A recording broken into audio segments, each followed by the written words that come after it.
all 6 missions. You click on a mission, you go to Video Movie Clips. You'll see the different segments that they broke down into many tiny clips. I had to grab each clip and put them together. Here you can see the list of the clips, and I put them together and made a giant edit, which I analyzed. Here's a sample beginning. You can see the running time frame at the top. You can see the name of the clip at the bottom, and a segment, the part of the mission that is listed on the site, easy for reference, if you want to grab the clip and analyze it yourself, which I encourage you to do.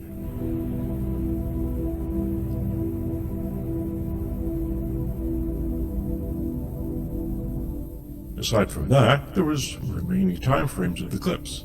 For proper analysis, you will find out why. It's obvious that this is slow motion, and then sped up. You can see the timing that was changed in a factor at the bottom, how much the length of the clip was modified. Here's another example. You can see the time frame at the top, and now the time frame at the bottom. You see them running based on the factor change. To the one at the bottom, it's not quite straightforward. There's quite a few different time changes they used.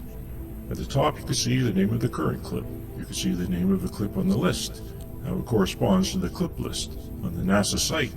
Easy for you to reference.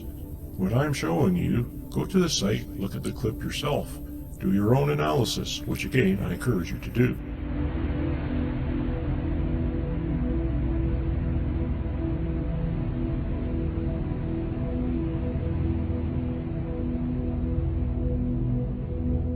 I will now briefly summarize the entire analysis. I will present clips to you, categorized by mission. Relay 11 has the least to offer, except for A12, the TV camera malfunctioned almost as soon as they turned it on. This is slow motion, hopping and jogging. It's quite extensive. Here I'm speeding it up.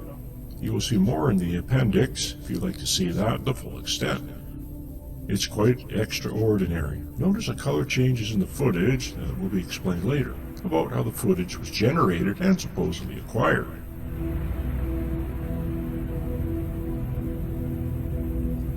This type of footage, slow time frame sped up, is very revealing, and almost the people get a clue that the footage is faked.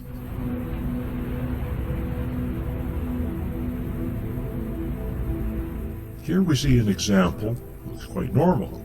Someone running on the surface. Seems reasonable, but when we speed that up, this is actual footage presented to us, and fairly obviously, it's slow motion. Another example seems reasonable. Look at the hopping. Try to region his balance, and here we have obvious slow motion again acquired on the surface. You'll see much more of that in the full analysis. They also walked on the moon, not nearly as much as running or hopping or jogging, that is, but I find that somewhat more revealing, and he looks quite normal walking, except for the pops, which will be explained later, again just walking. This is sped up, you can tell by the factor change at the bottom. This is slow motion footage.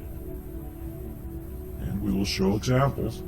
Here we change the length, speeding up, in other words, you can see that. It looks normal sped up, and slow motion. On the moon speed that it was presented by NASA, you will have to orient yourself to it. They are actually on wires, so that oddly to it, but still very revealing. This is spasms I noticed, quite having a few, and I suspect that it's because of the wires, but pulling them, throwing them off balance, so that they had to recover from their spasms. I had some extra events I found, so that I was very revealing when showing a modified speed. Here you can see the bottom, look at the time frame factor change. That's my analysis saying that it's normal, when there's no factor change, and this is what NASA presented to us.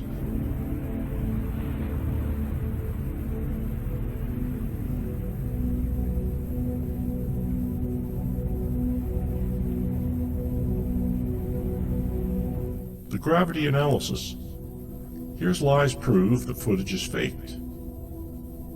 Gravity analysis of astronauts jumping is correct in NASA footage because of their combined use of wires and speed film changes. We will show quite a few examples of this. However, the analysis of falling objects and sand is quite revealing. Falling objects and sand cannot be put on wires, so they had to film speed changes that were wrong to hide the gravity that was wrong, and they had few opportunities to make it look reasonable.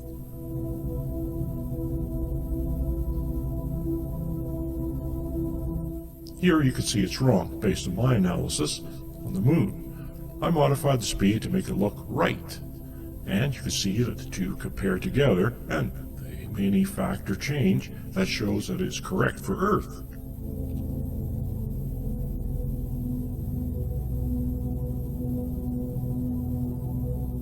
This is one of the things. It was correct in the footage and wrong in my factor change.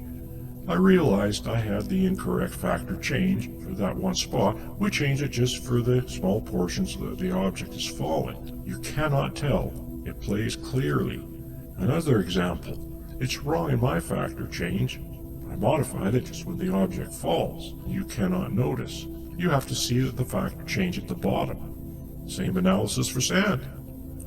Lots of opportunities. Wrong in the footage, I modified by this factor at the bottom to make it look correct. And then my modification factor change for the Earth speed. It is correct.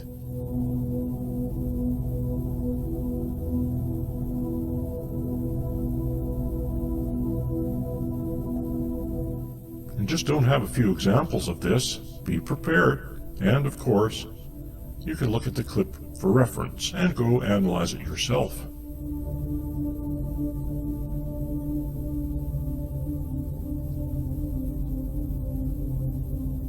Here you can see the astronaut jumping when the sand falls faster. Only a few examples where the sand was falling in the same. The astronaut was jumping, so I mentioned speed change quite a lot. There are speed changes events, which are the moon's multiplied speeds used in the clip.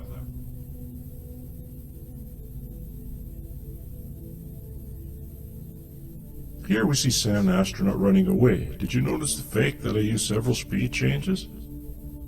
Here is an actual footage. It looks reasonable. He's moving fast, but watch. He will suddenly go in slow motion. That was presented to us by NASA. Here I found it because I used another time factor, he looks ridiculous, and then looks normal back there. Several different film formats were used in different aspects of the entire hoax. I believe the TV footage was actually captured on 16mm film, and then recaptured by a television camera. This is an optical printer, quite used extensively in the hoax, in different aspects, but an example of how a camera is pointed at the projector is projecting footage, and the camera recaptures it at a different speed. Here we have an example of it, an A114 frames, slow motion, and then you can extract different frames at different patterns to create different FPS pieces of film. These are all the factors I have deduced were used in the footage. It's possible different ones were used, but I found that these good enough. This is a model of the set. It was used to capture the footage. You can see that a backdrop, very large moon surface reproduction set was used. Possibly 300 meters in diameter. This is an opportunity for enterprising science students to analyze the footage for themselves and deduce what size was in each instance. There was quite an extensive program conducted by Apollo to capture high-detail image of the landing sites. In fact, an intelligence service, NGA, has been developed out of this.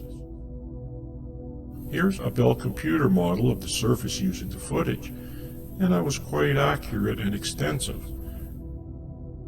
Here we are, a POV of the set model. I am showing clearly how it had a backdrop.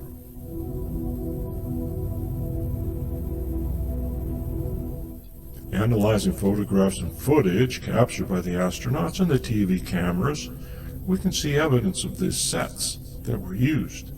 We can find evidence for it the use of sets. These are panoramas provided by NASA, photographed joined as the astronaut danced in a circle. I call it the panorama dance. And actually, because of the overlap, we can also extract stereo images and analyze stereo images. We can also see that there is a point at which the set stops and the backdrop begins. And this is also because of the limitations of stereo photography allowed and not easily deduced as a set. Or it could be claimed as the limits of photography itself.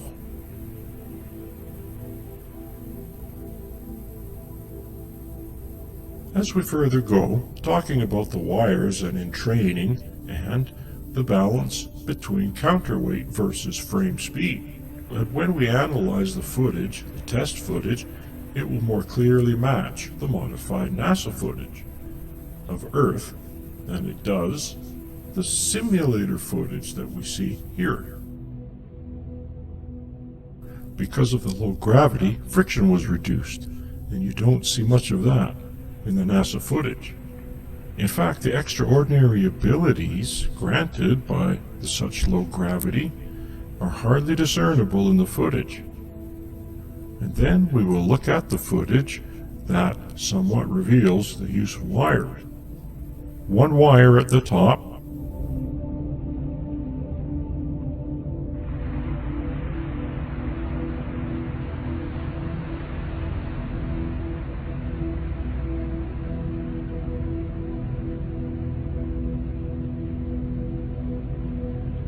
there are the equations that show the counterweight necessary depending on the frames per second footage used.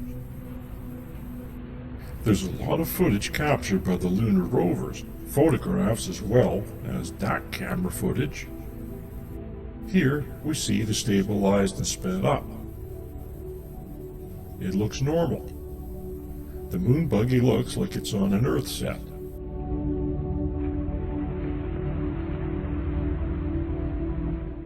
Here again, it's sped up, and it looks like someone's driving fast on a set.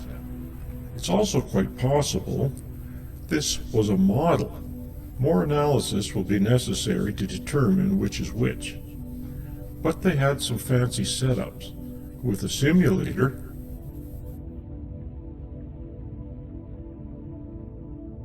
sometimes on a set. An example here, you can barely see the lunar rover, the same model. There it is in the middle. They had a flight simulator setup with a complex modeling of the sun, matching the generated footage. And all of this is supported by NASA's capabilities, which we will show later.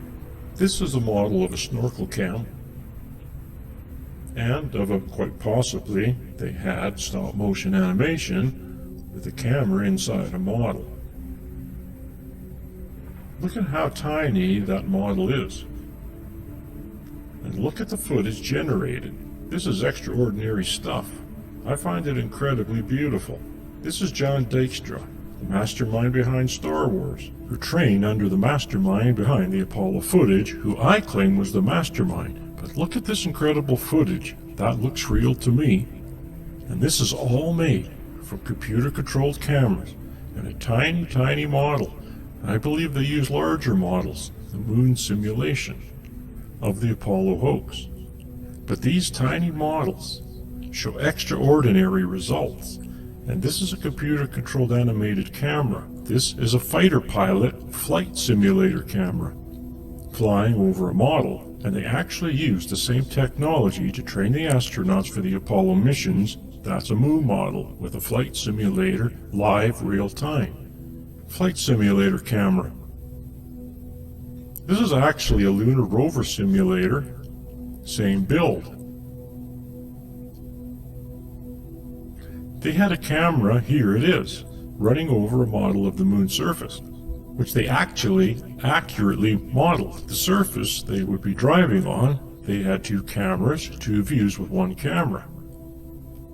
And look at the camera. It is going up and down as if the car is reacting to the surface. Quite incredible technology, not utilized there nearly as well as it was in the hoax. They had a complete setup, giant circular moon models, and they got more detailed for closer landing. This is all set up for simulated landing. They had a giant simulators. They utilized real-time cameras run over these models operated by the astronauts. This is an accurate topographic model of the moon, which is highly detailed.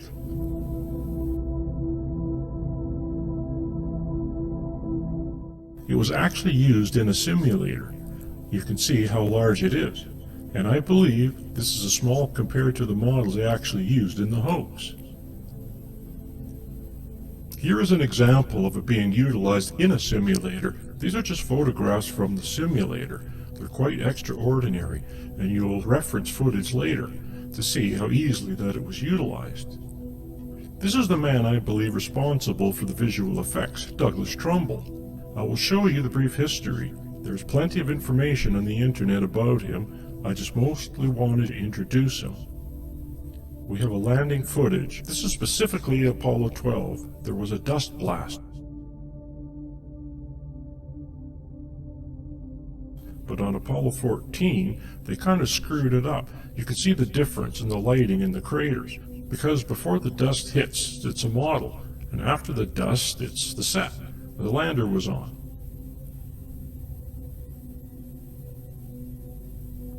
This is mission control. Very few there even knew it was a hoax. Only the astronauts were allowed.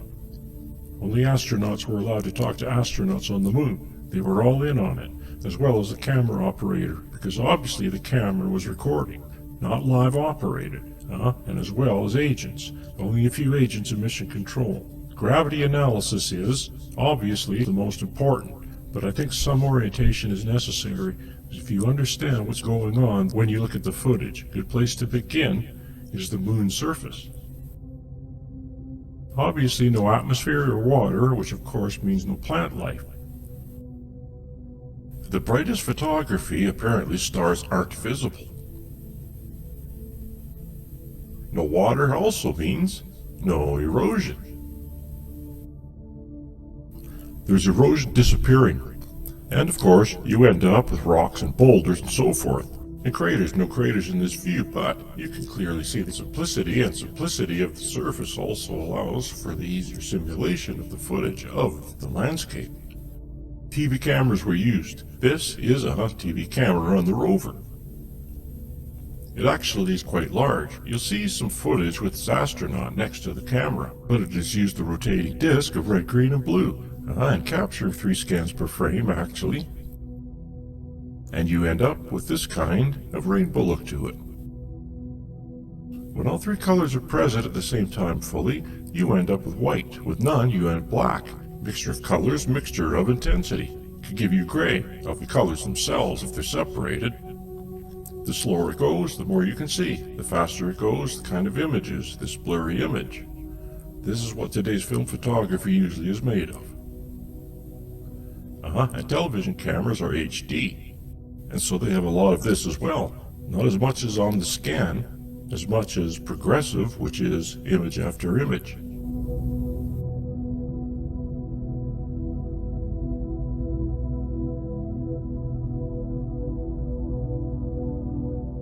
This is what many of you are used to at this point when you saw NTSC video.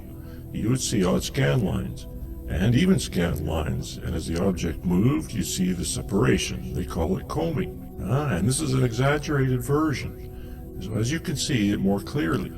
Sometimes there is a little blurriness, a glow, and a residual image, and so it softens a little bit. It's a little more bearable. But you can also see the style of motion blur here. If we have our simulated shot of the moon, you can see what it looks like. This is much more refined. You can barely see the scan lines here. This seems like it should have been the preferable way of capturing moon footage. but design demanded the hoaxers to use the progressive red, green, and blue. And that will become clear later. Here's that refined and with the glow and residual image. It provides this kind of trail that softens the effect.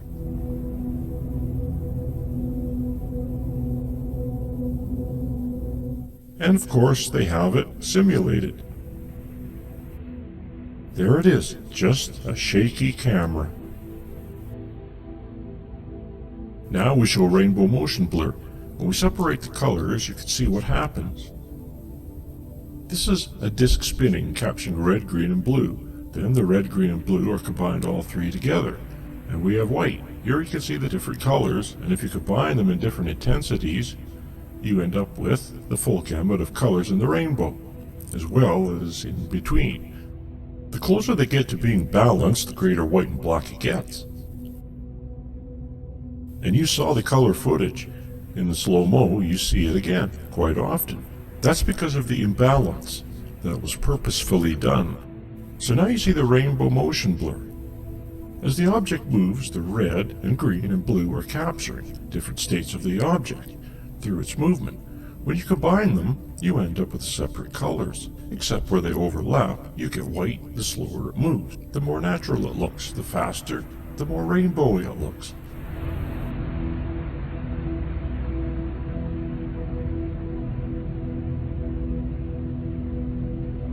And then we can add the glow effect, as well as the residual image.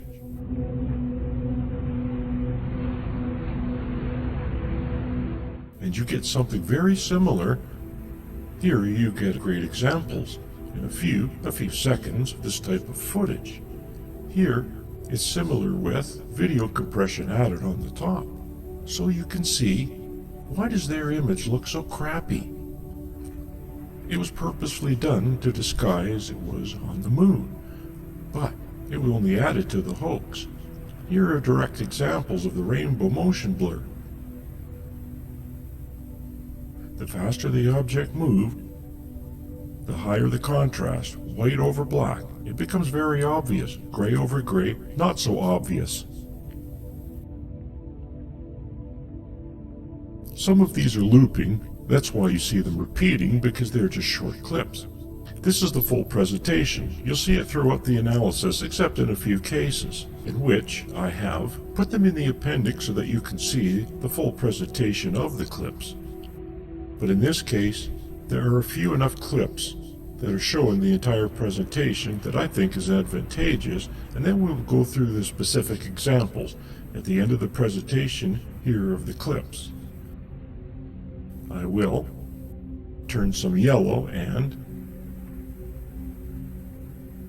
subdue them. They will not be utilized in this analysis. You can see the ones that I will analyze. Go back and take a closer look. Find which ones you like. Look at the smeary, distorted, crappy look. And, of course, those are my clips. Our factors changed except in comparison. This is the moon speed. This, I don't know, I'm not sure. Obviously, it's very slow. I just wanted to show you so that you can see the rainbow effect. We'll be analyzing thrown and falling objects. It's important for you to understand what you're seeing. I cannot completely explain why. This is quite a complex pipeline they utilized to generate this imagery. It's 24 FPS was the actual speed, and then it was shown here in 30. That's what I have ascertained, acquired from the NASA site, 30 frames per second. So sometimes it just makes it very difficult to analyze, to reverse engineer. But we have enough control, that is, we can analyze the falling objects for gravity. There's a shimmery, otherworldly effect established, quite extraordinary.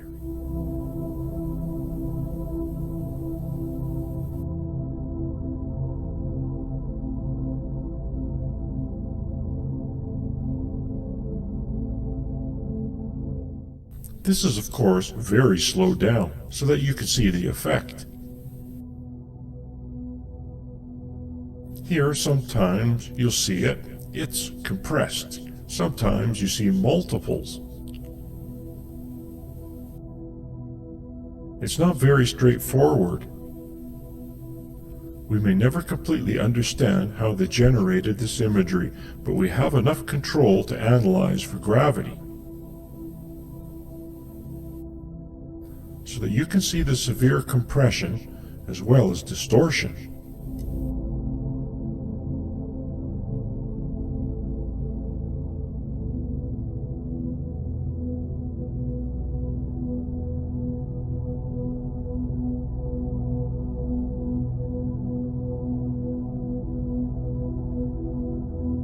Because of the white shovel over the darker gray background, the rainbow motion blur is more easily noticeable.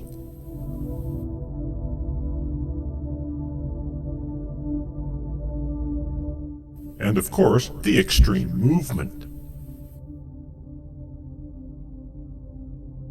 This is frame by frame. Why the specific changes are occurring, I do not completely understand. I have not completely analyzed for that. I do not see a need for it at this time. Then there's the camera's utilized lenses. There's distortion as a result. You can see this in the modern camera. That's cut in half so that you can see the glass inside. Lenses are curved. They're curved more extremely, less extremely. There's an array of lenses. This creates a complex, really complex situation of light moving through. And then you see the extreme curvature here depending on the lenses utilized. You end up with a certain amount of distortion. Here is a graphic example of distortion. This is a fisheye, an extreme fisheye, and this is the opposite. It is called pinch and push, I believe. And you'll find the footage. This is the kind of distortion that you can see. It helps disorient the viewer as well as it can make things look further away than they really are. Frames per second is a very important aspect of this hoax. You need to understand it, so take some time to understand it. A projector, this is how the film is run through the projector. The arm's grabbing the film, moving it along, and there's a spinning disc letting light through. You have reels of film, and depending on how quickly the film moves through the projector versus how quickly it is captured, you will end up with some effects, like slow motion and sped up. That's the DAC camera on the left, 16mm camera, and projector on the right, 24 frames per second. You move 24 FPS through the projector. As it was captured by the camera, you end up with a normal motion. 1 second, here's a 144 frame strip. And you can capture it all 144 frames per second if you want. That's quite extreme, almost never done, but if you do, 1 second of action captured at 144 frames per second, projected at 144 frames per second equals 1 second of action. However, if you project that same 144 frames at 24 frames per second, you end up with a 6 seconds of action. Because it's 6 times as long, the footage is 24 frames. That's extreme slow motion. Here's an example. There's 24 frames captured and projected. That's 144 frames of the bottom captured and projected out of 24 frames. It takes 6 times as long because it's only 24 frames per second, 6 seconds. This is accomplished by the optical printer mentioned in the summary. You have a camera pointed at the projector. It's projecting 1 frame at a time. The camera clicks, and you can skip 3 frames to capture another frame. And you can do it all in any portion, however you like. Effects were accomplished this way too. So here we have 144 frames per second film strip. We can fill those 24 frames with different frames from the 144 frame strip, using our optical printer. You can see the pattern I used, the frames I used. This will give us different frames per second. You can recreate frames per second. You can recreate frames per second depending on the pattern you choose. And this is very significant in how this hoax was accomplished. There are all the specific frames per second that I have extracted from the footage that I believe were utilized.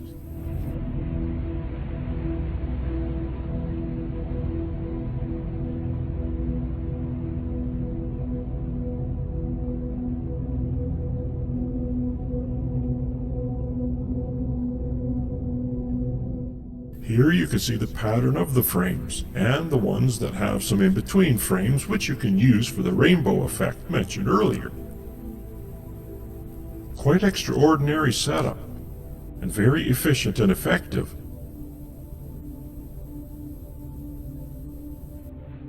Here we see examples of those frames per second, playing at 24 frames per second.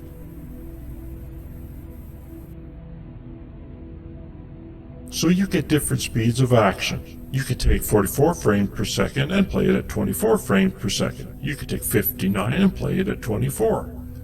How it was captured, or the speed it was captured or generated at versus the speed I played it at. Those are the factors of frame length. And these are the factors of frame length that were utilized, that I utilized, to reverse their slow motion, and made it look normal, as it was originally performed.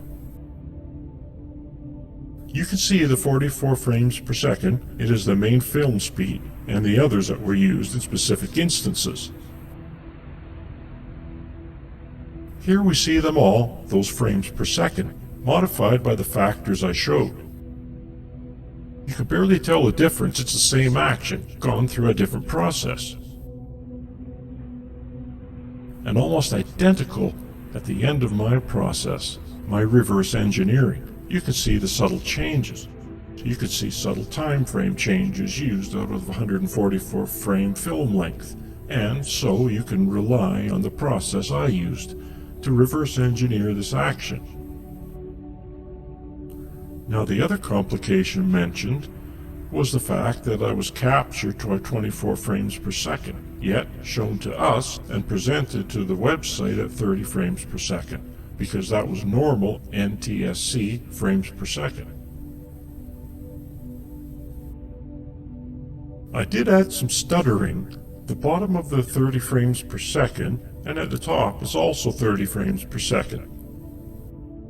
But I added stuttering, which you will find in some of the footage, and there's a phenomenon that I find quite interesting, is that the distortion of the footage, because it was broadcast from the moon, did some time changes where it actually went backwards in time and started up again, yet remained in sync. And that's a phenomenon that I think should be explored more, but of course I won't because it wasn't real. It will just confuse the viewer and make it think like it was coming from the moon. Now we get to the gravity analysis. Here you can see I show you how I came up with my graphic for analyzing the gravity.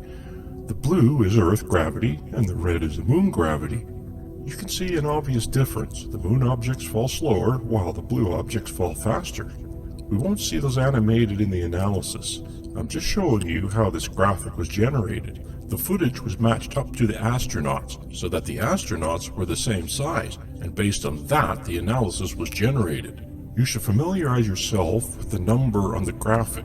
They represent frames.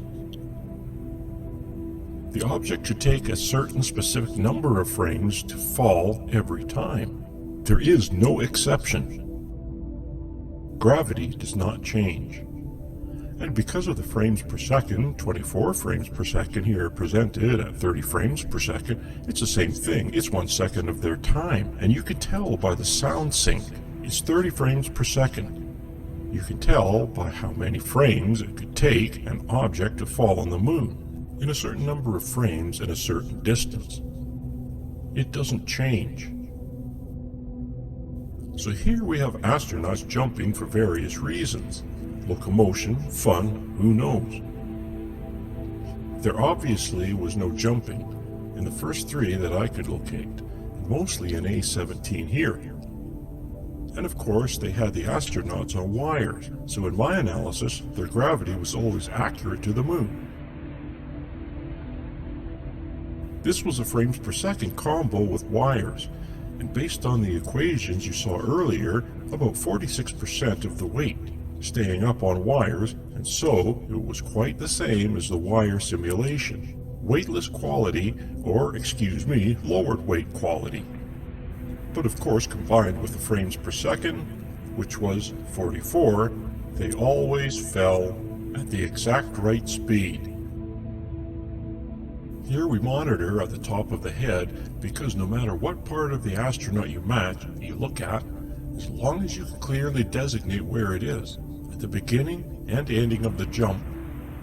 Here also taking the beginning of the jump to the apex where it stops going up, or the apex down where it starts going down, to where he lands. If you question my choice of these, then there's not much I can do about that. But I was as accurate as I could be. You can see I matched up the astronaut to the graphic based on where the feet were located. And if they were leaning forward at the top of the pack, it's where the top is. And if you see them leaning over, that is very accurate. The pack doesn't really go much over that, the astronaut's head. And based on where the astronaut is located in the suit, eye level about middle of the visor, and the head was not much over that. I determined what the height was. And so of course, these are all wrong in my factor change clips. But not if you include wire work. And here of course, they're right every time. What it does do is it should provide confidence in my method here. Also, I think one earlier on was yellow. That meant it was off by a frame. I could only find one other occasion where I think my analysis was off by a frame. But because of all of their little tricks with frames per second, dropping frames and so forth, I can see why that might be the case. Sometimes I establish the footage. You can see up in the top left corner a reference of the actual footage, and then how I modified the footage. You can determine based on the differences.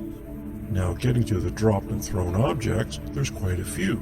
This is really one of the significant things that led me to proceed forward with this analysis, is that we found so many opportunities to measure the gravity.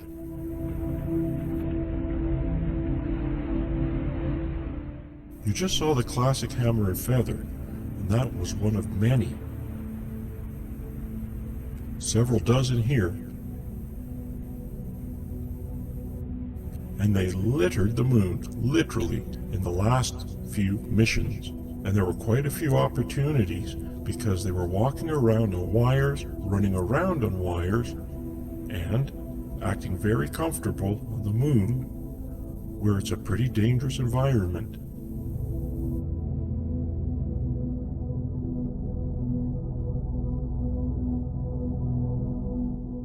So obviously I didn't analyze all of these.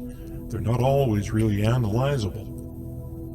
You can, I'll show you, after the presentation of these clips, you'll see which ones dissolve away as yellow. Those are the ones I did not include. And as you can take a closer look at this for yourself and see if you'll find something different.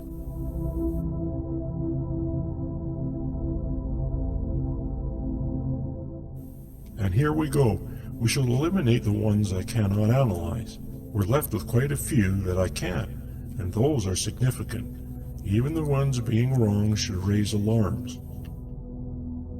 We have a bunch. This is wrong. It says it takes 19 frames in the footage.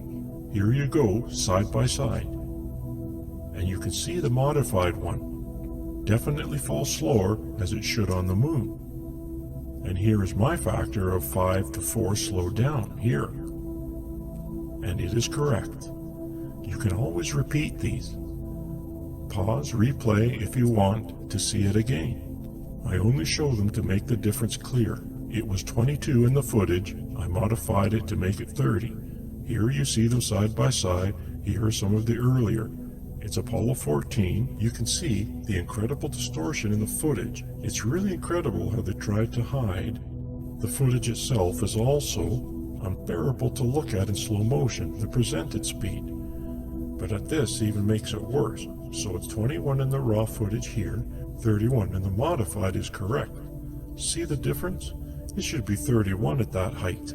There's quite a bit of difference of 10 frames. So we're not talking a frame or two here. And in my footage it is 12, which is correct. I say my footage, my modified version of the footage, based on the frames per second factor. 21, 30. You can see the difference.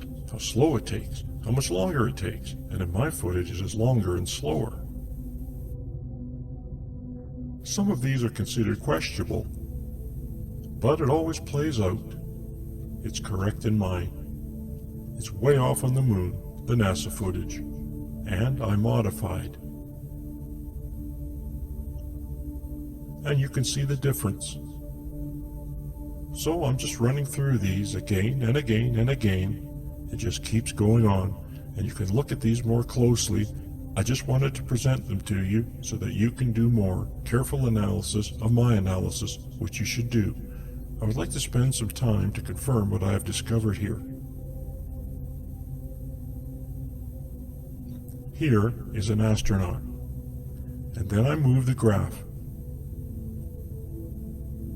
The measurement graph to where the action indicator bars are. When the frames hit, you can see it turn red if you didn't already notice. And it gives you a reference, the same size as my astronaut graphic. I just moved it separately so that the astronaut graph is there to establish an accurate sizing for measurement, and the overlay graphic is moved to more accurately show the distance the object traveled in frames.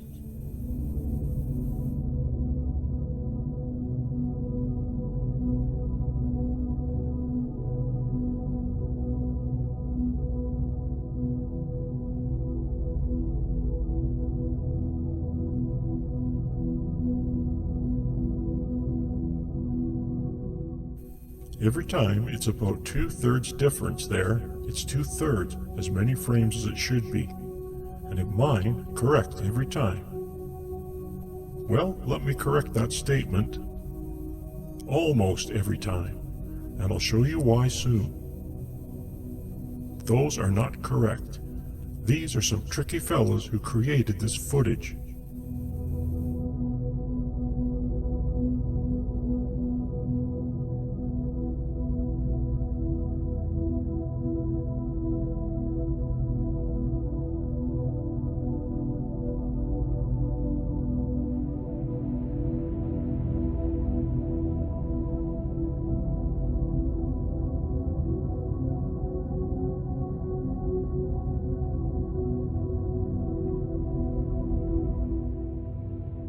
This is quite extraordinary, looking at it now. I missed that one. Yellow 15 was off. That's minor. It's not really an issue as discussed. It's frame dropping. They had all kinds of tricks going on to disguise what was happening here.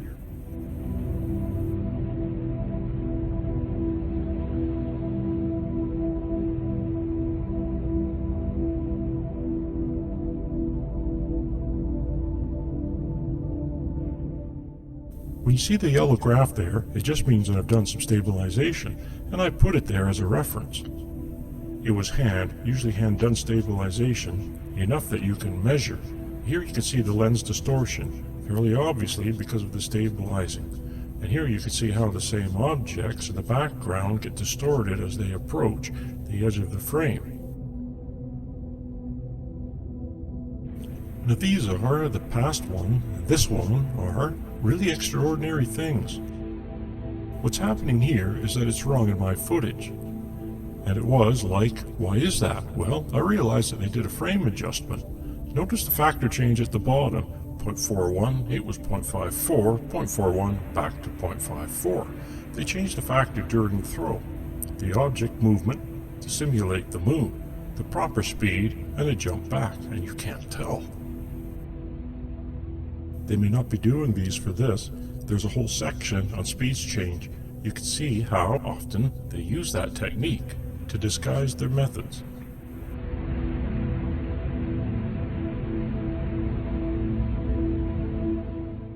Again, you can see the factor change. This is a harder one because the camera is moving so much, but it's clear to me. You can see that I have multiple versions of the graph. One is in the background. You can see I have two moon men astronauts because I'm trying to measure how far it went. I do the factor change and it works. 0.41. Why 0.41? Because that's your film and normal speed, and you have to multiply that film speed, the length, by 0.41 to achieve simulated moon gravity. Now these points were in the analysis presentation.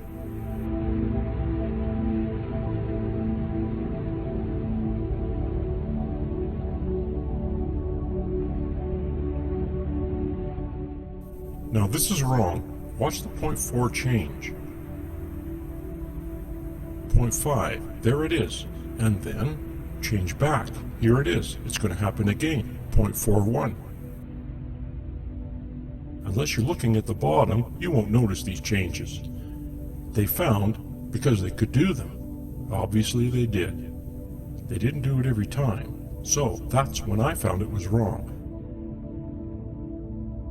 Look at all the movement taking place. Look at the factor change timing. And it's amazing that it works so well.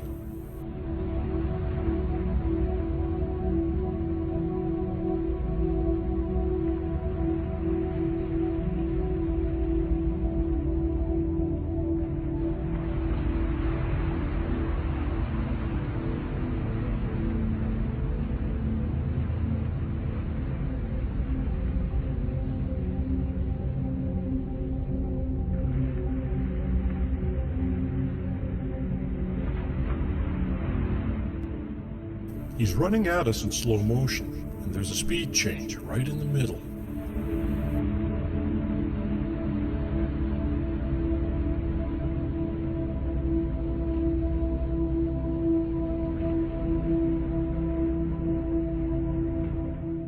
You can see extreme popping and mucking up of the footage.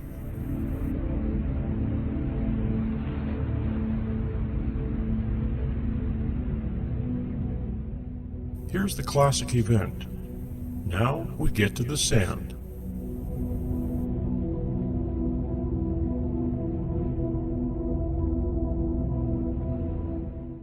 Basically, when I did my analysis, I looked through all the footage several times, and anytime I found sand falling, I marked it, separated it out as a clip. So here's what we're seeing every time I found sand falling. Now when I do the analysis, you'll see I limited it to the ones I could, though I could analyze. Because of the mucking of the image, especially sand separates, unless you get a closer indication of when it starts and stops, going up or going down, you really can't analyze it. Sometimes you can, you don't need where it stops. You just need enough frames so that you can say, I've seen it move. And again, as we get further emissions, A17, almost the case, it has more.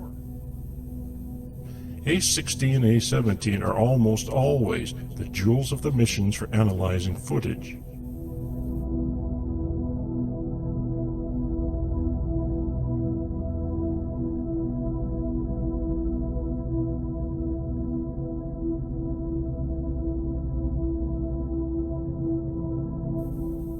Here's our graph astronaut for measuring, and here you saw the sand falling. It's wrong. I say 31 frames.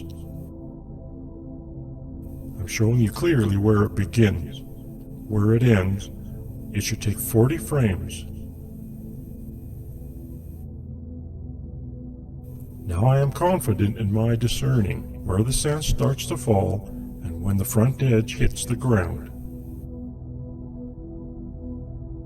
And it is correct in my footage.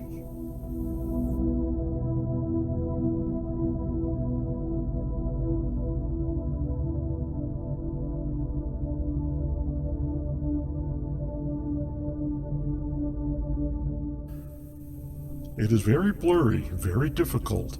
I would go back and forth and see the changes on the ground, and wherever I did, I discern where the sand hit, even if it's totally off a frame or two. That's minor compared to the differences we're seeing here. Watch closely. Compare the different rates at which the sand is falling in these images. It is easy to see that this footage that NASA presented to us was in fact slowed down, and then sped back up again to match the gravity on the lunar surface. And when corrected, you can see that the sand is actually falling in Earth's gravity, as shown in these examples. Watch as this astronaut drops the sand from the shovel that he's trying to get into the sample bag. Notice the difference in the astronaut sidestepping in the left frame versus the right frame. You cannot have that happen in lunar gravity. This was clearly filmed on the Earth. Here you can see the difference when I stopped before it hit the ground. I couldn't read clear when it hit the ground, but you can clearly analyze at any point during the fall if you want, so I stopped here. The rate is the same on those frames. I encourage you to do your own analysis of these two frames and the ones that will follow. What you will find will be very interesting indeed.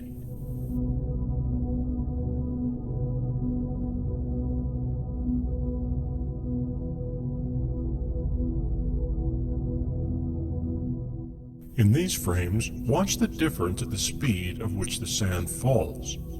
You'll notice that the sand in the left frame hits the surface first before the sand in the right. Again, please notice the clip. It's right next to the bottom. You can go to the NASA site referenced earlier in this presentation and look at the evidence for yourself and determine for yourself what's going on in the footage. Try to keep a mental note of how many times you are seeing things fall in this clip. Note the different rates at which the sand falls on the left compared to the right, and then back to the middle.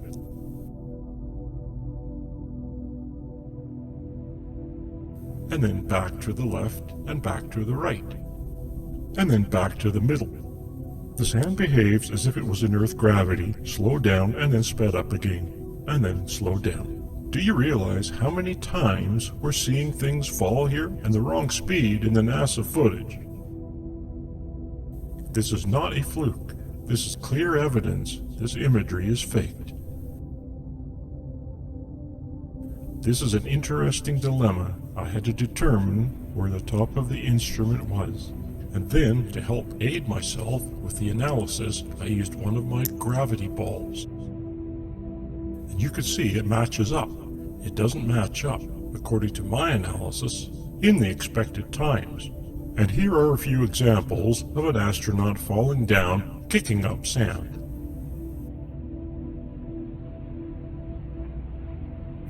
And here, scooping and tossing sand with a shovel. Here I use the top of the sand. Here it hits the top and falls. You can see it disappear, and it's a great time to determine when it starts and stops falling. Let's compare a couple of these clips.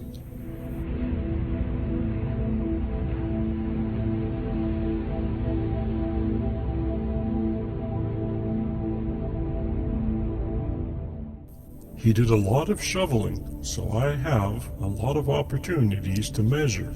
It's wrong every time. To demonstrate this, I will speed the footage up, slow it down, and then speed it up again to match what was actually happening. And as you can see, NASA got it wrong again.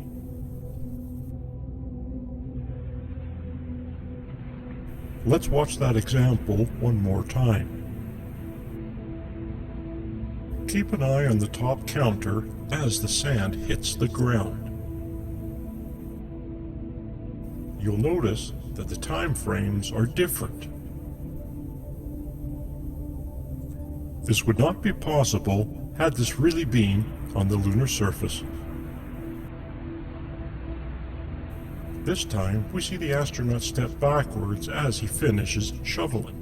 You can clearly see that one pile of sand is hitting the lunar surface, or so-called lunar surface first, before the other.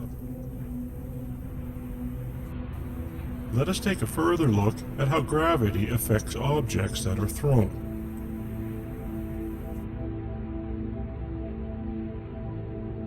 And of course, they did the same thing that they did with falling objects. Whenever they could, they did a speed change event. Factor change to frames per second change to hide that this was faked footage. There's only a few of those. I find those very interesting, where the astronaut's jumping.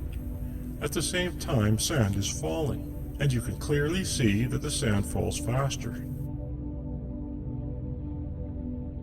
This is the moon speed that NASA, aka NASA imagery, has been presented to us. Look at the way the sand is and how it hits the ground before the astronaut does. They should be falling at the exact same speed. That's what the hammer and the feather was all about. It doesn't matter what object you drop from the same height, they land at the same time because there's no atmosphere to slow them down, slowing down the more air-resistant objects. So here, the sand is up with his feet, and it totally clears out below him, and then he lands. In all of these examples, the sand will always land first before the astronaut touches the ground. And here are a few more clips slowed down.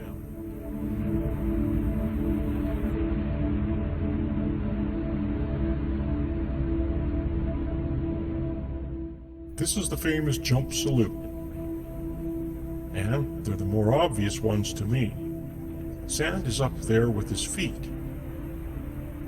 Sand is up there with his foot, and then it's clear it's falling as fast as in Earth gravity. He's falling slower because he's hanging from a wire.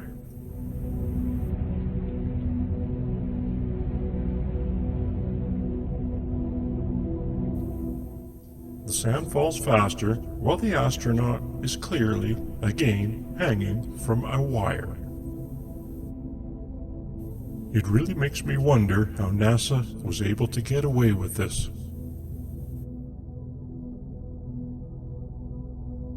Here, we will go through some speed change events. These were when the film factor or frames per second at their end was changed midstream.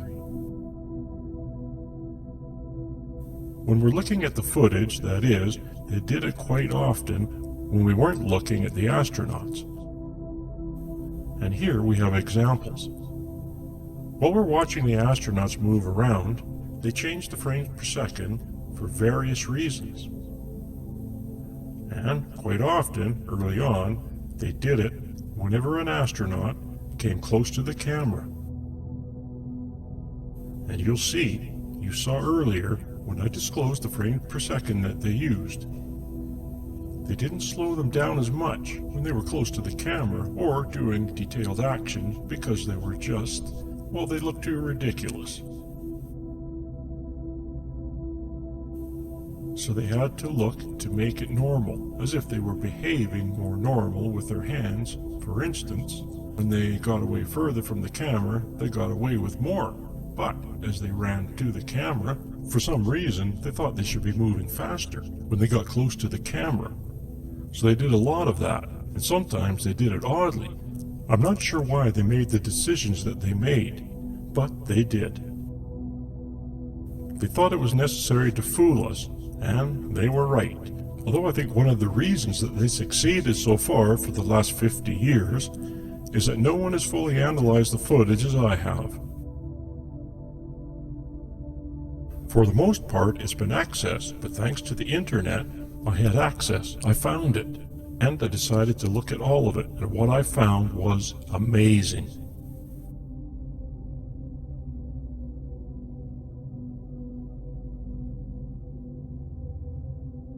And we are going through all of these events. If you watch the factor at the bottom of the footage, you can see it change midstream. Sometimes they are significant and sometimes they're not. I'm showing you all the ones that I found. However, during the presentation reveal, I will only show the most significant ones.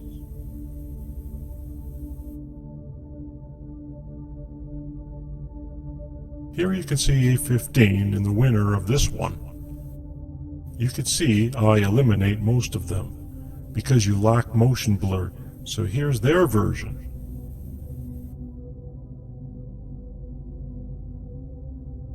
Look how fast he's going. So down here he slows down.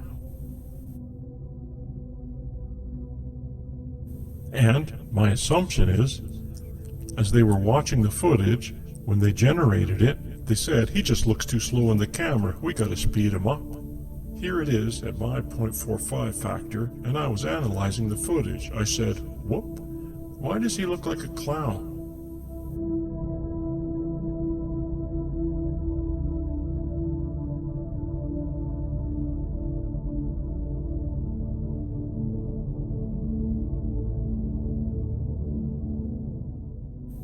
Here's the same trick again. More than a few times, they thought it was necessary. There, it's hardly noticeable. Of course, you speed up the footage and, whoa! He starts out slow, and then he just takes off.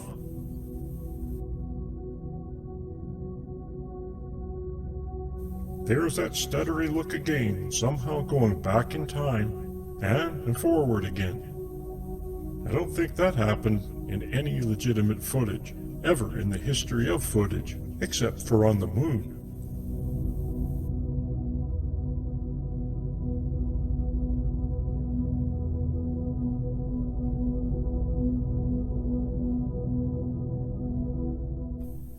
And so, I don't notice any changes they did.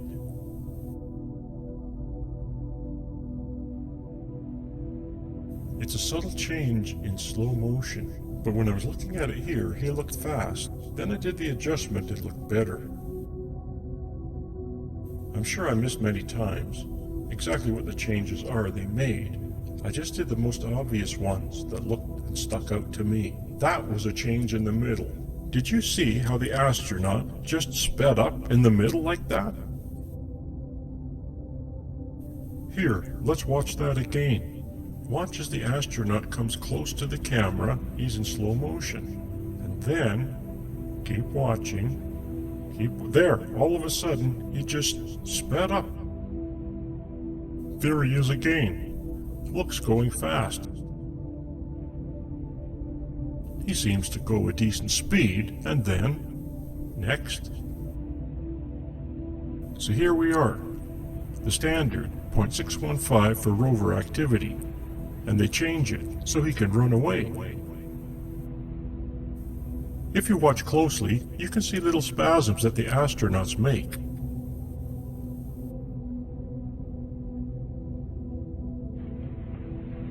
That was a spasm, if you didn't notice.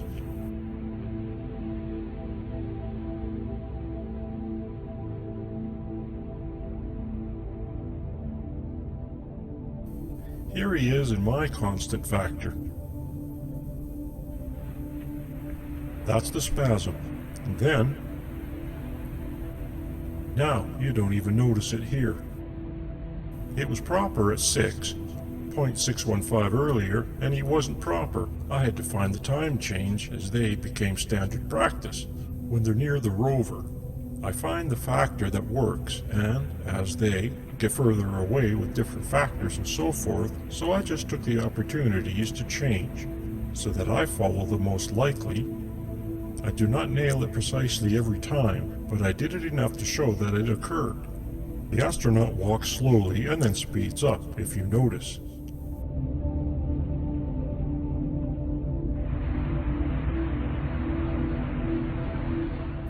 Look how boring this footage is. It's amazing at their moon speed. No wonder no one wants to look at this. You want to go to sleep. Look at the NASA moon footage. Why? Because it's in slow motion. We can't bear to watch it all the time. It's absurd.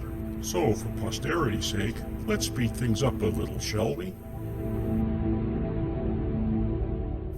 And now, back to NASA speed.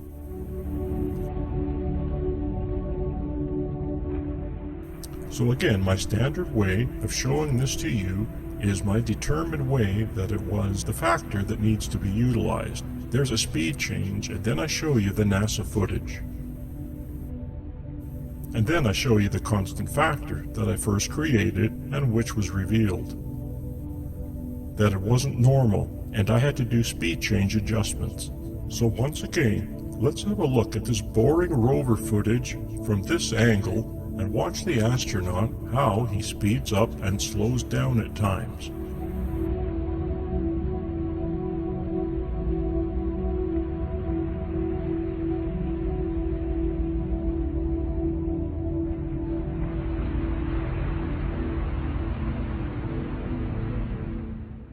I'm sorry that I had to show you this footage. I had to go through this process so that it's clear what is going on.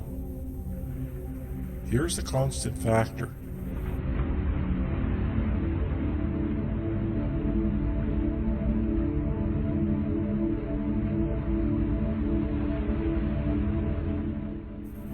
let's watch this astronaut speed it up.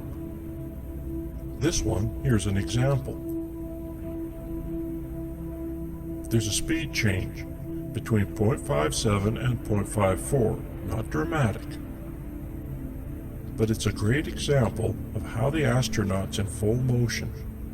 He hits the ground, starts a different stride, some kind of change, and allows them to hide the factor change. So the astronauts were hanging from wires.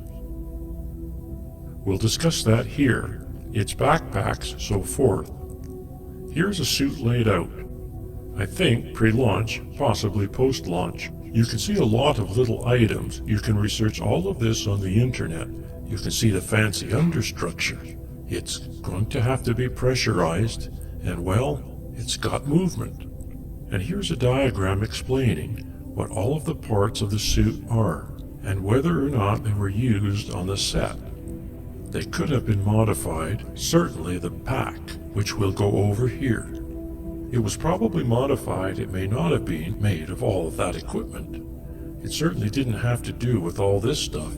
More than likely they pressurized the suits a little bit, as well as the water that went around. When astronauts were testing the suits on the Earth, they still had to have coolant in there, but it didn't need to.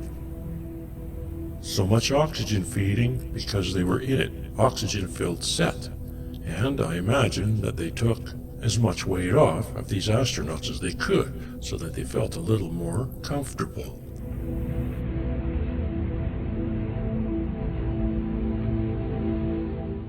Here we have a reporter showing how the suit came off. And we're just speeding it up a little so that you get a sense of everything that was involved. Now the inner structure is connected to the outer garment there. So here we can see that structure, and here's the wire setup you saw in the summary. For some reason, the pack is sideways. And this is the same structure that was used for the LM, I believe, testing that we saw earlier on the fake set, the model set and so forth. And here we are looking down at the astronaut, and you can see the gentleman top of their head walking along with him. And this is the extraordinary length that you have to go to simulate lunar gravity. That's the difference. It's such a significant difference. It's so much less than the Earth. They have to be practically sideways to simulate it. Here you can see the ground is tilted slightly. And here he is jumping on his sideways set. And this is all simulated. You can see how he's strapped in, and it's very effective. See the correct way of doing it, but certainly not completely accurate. However, look at the extraordinary abilities this light gravity gives them. Now, he doesn't have the full suit on here. He does not have the backpack. We'll see a little bit of that later. It's still amazing. Look at how he can land on his hands, and without effort. We don't see any of this on the moon, do we? In the NASA footage. Almost nothing like this.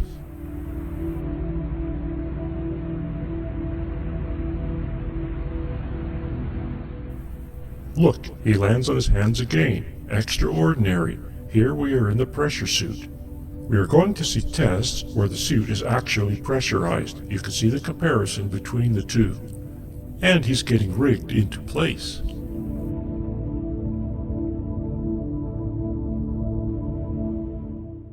And you'll see a comparison between Earth gravity conditions, which means no wires, and he's standing straight up.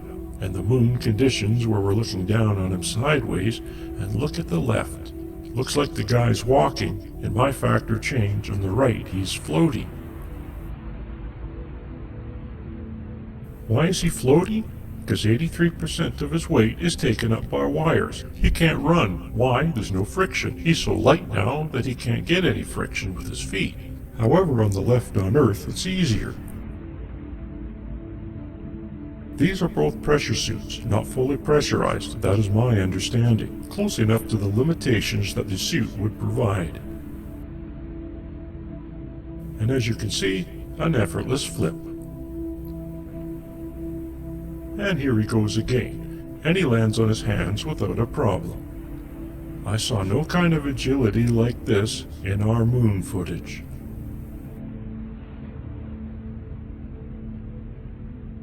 Seen every time they fall, look at how floaty the legs are. They practically don't want to go down. This is some silly gravity test. Climbing into the LEM, look at all the cables that they have on him.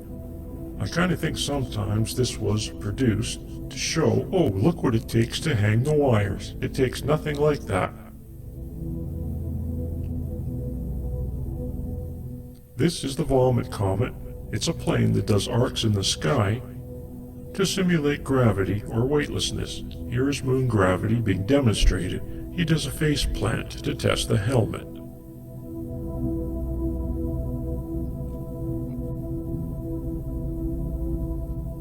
And here, he looks like a fish out of water. They had problems with the backpacks, and so they had to redesign them because he couldn't get up, and here he is trying to get up. Look how awkwardly it looks. It totally contradicts what Aldrin just said, which was his excuse for the slow motion. Pretty blatant if you ask me. And look how floaty he is. He can barely stay on the ground.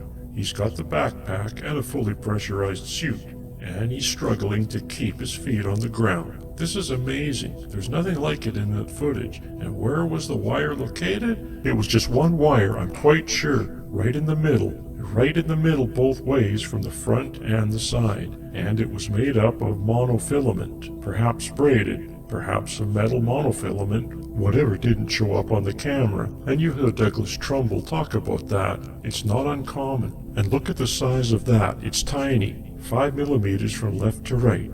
And so how did it not show up on the camera? That's not a big deal, and here we go with the analysis of the moon gravity versus Earth gravity. I come up with the equations, and based on the frame rate, you can use a specific counterweight that allows the astronaut to fall at the same rate as they would on the moon when viewed through the 24-frame projection setup.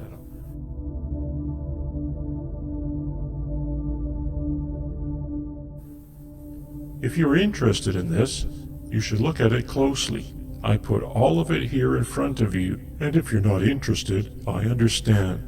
I know it's complicated. It was tough for me to come up with it, so I know it's very complicated. Even now, to go back, it's not intuitive. You have to look at every little bit of it and see that there's a problem. Otherwise, getting into this is not easy. So I don't blame you if you're not interested. You can go past this into the next section, but it does show you that at any frame rate you choose, you can come up with a counterweight that holds the astronaut up to allow them to fall properly, so that combined with their counterweight and the frame rate, it shows you they will fall at moon speed when viewed on film.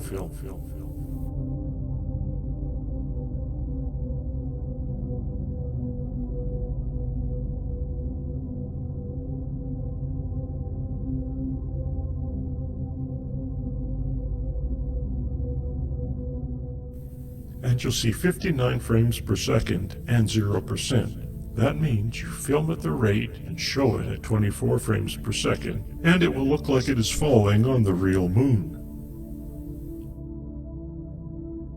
Here's our master rate at 44 frames per second. You can see 44.6%. I was mentioning 46% earlier, 44.6 counterweight, and here it is summarized. What is necessary for each frame per second, 48 frames per second was not used. I just used it as a benchmark here.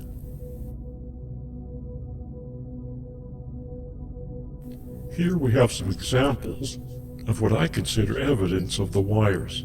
Some odd behavior, physics, odd physics behavior, astronaut behavior that for most part can be explained by having the wire pulled at them from above. We'll go through all of the footage. You can see all of the strange behavior, and we'll look at the clips that I think are clear examples of astronauts hanging from wires with approximately 44.6% counterweight.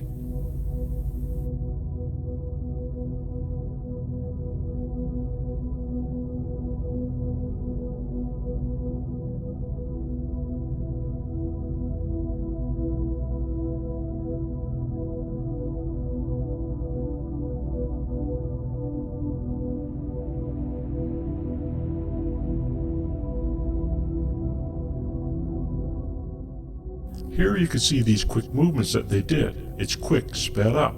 Don't send them in the air. They do a lot of that. If you watch the vomit comet footage, you'll see it. Anytime they start moving, you'll have to be ready to push up. Quick pushing up with his legs. He's going to launch. Same with the wire work. So, all of these clips, the ones we are going to look at, you see a lot of spinning because they've got that central wire pulling up. They're kind of using it. This is natural. You've got these forces working on you. You kind of use them after a while.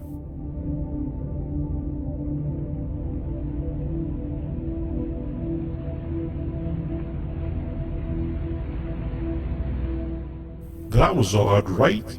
He's kind of swung back down again. The legs are not floaty here. Here he's kind of spinning a little bit. And here his legs go right to the ground.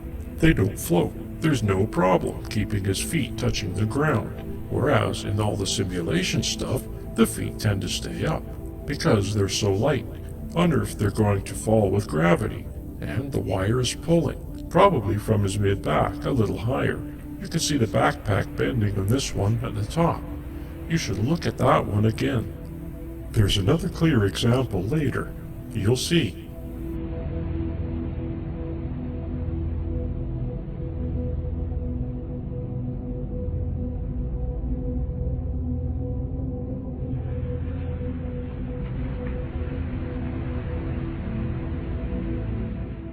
It's an odd balancing act being pulled up from the top.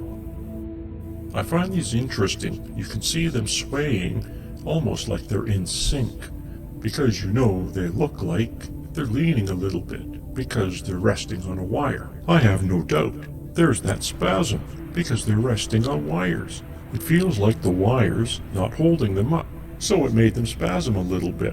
And they don't even realize that they're resting on the wires. This is an interesting one. Watch the astronauts sway in sync is because they're connected to the same rig at the top, meaning the same metal rigging that's holding the wires. Here I stabilize it so it's a little more obvious. Lens distortion throws it off a little bit, but you can see them swaying together because they're resting on the wires. If the wires pull up, they move a little bit.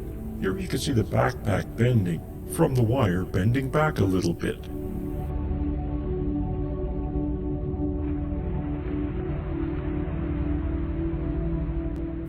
And sometimes they look like puppets, right?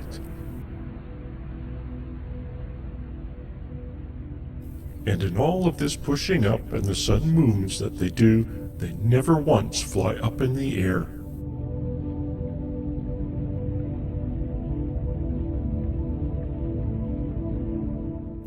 Remember how easy it was for the astronauts to jump and land back on their hands when they were attached to their rigging? It didn't seem very hard for them as they almost went flying back into the air.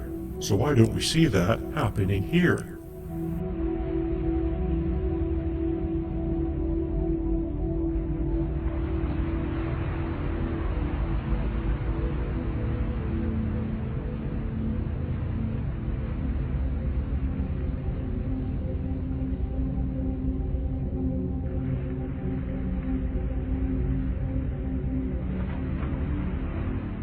Watch as these astronauts twist in a circle. I call this the rotisserie dance.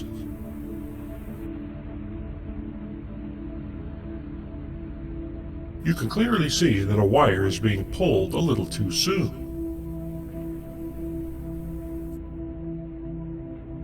And here again, we see the rotisserie dance.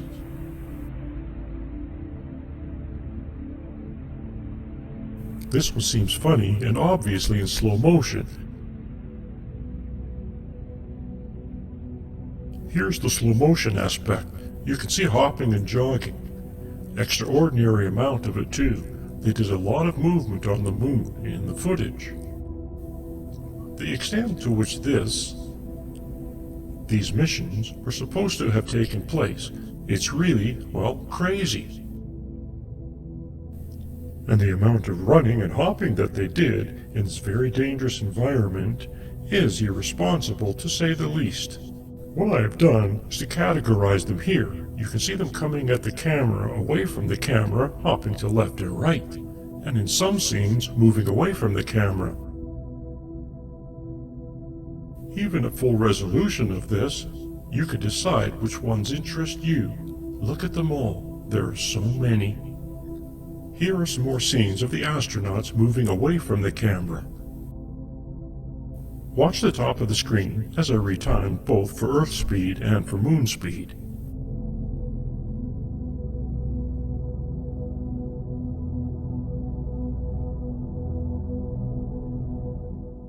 And here I have analyzed them. You can see the factor change in red versus the NASA version. NASA version obviously slow motion. Anyone in denial at this point is fooling themselves and should stop. And you saw earlier in the summary, they look normal, and this looks slow motion.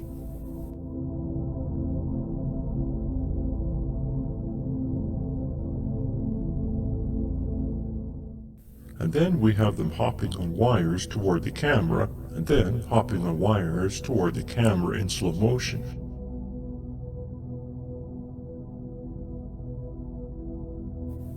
You can see the astronaut in the back trying to regain his balance. Here he is trying to regain his balance in slow motion. That's just ancillary to the guy running at the camera.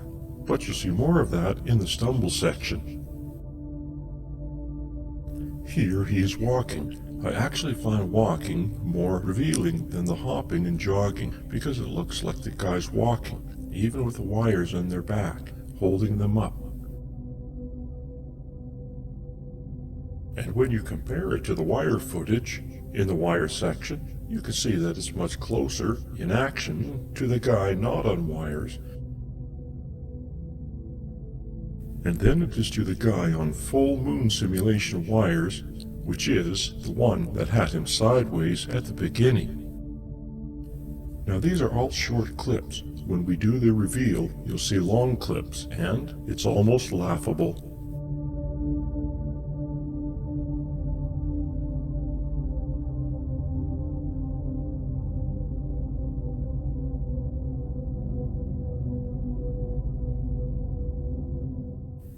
So here they all are together. You can see what I consider normal speed. It makes an incredible difference the way the astronauts walk and behave. I know it's difficult, but take your time and watch each individual frame as the astronaut moves.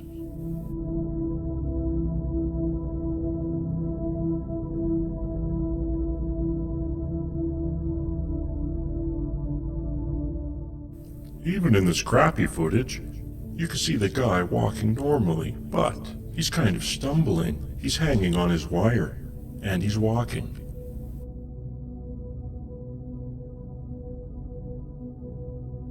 This is a great example of the oily suit, which you can see in the oily suit section. You will see more of an explanation of what's going on there.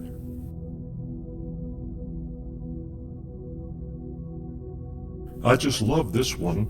Look, he's just walking on the moon.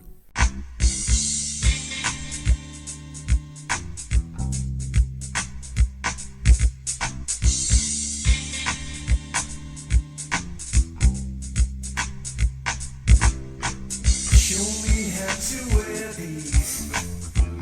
Walking on the moon.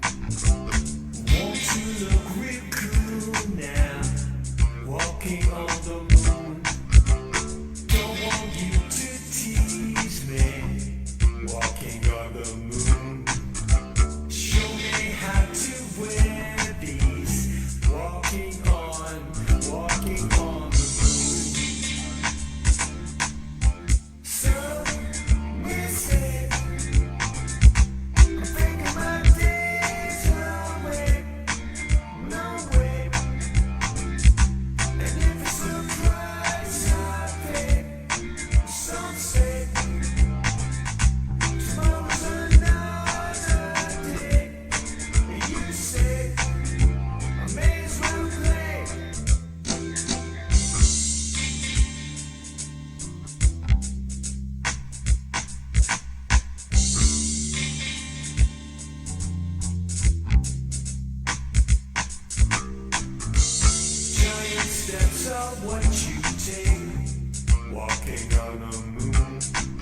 And of course, this is the factor change in red at the bottom. You can see the factor change. What you saw, 0.54, this is a 0.57 because he's doing more detailed action.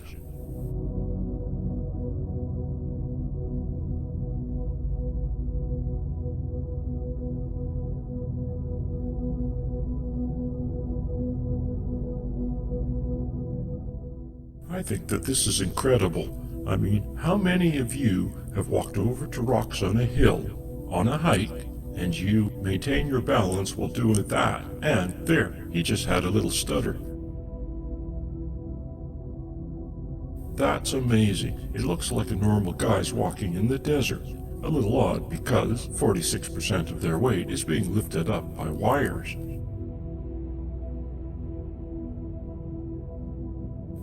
And I'm sure the packs on their backs were not as heavy as they were supposed to be in the moon packs, because they're not really on the moon. It doesn't have to do everything it was supposed to do.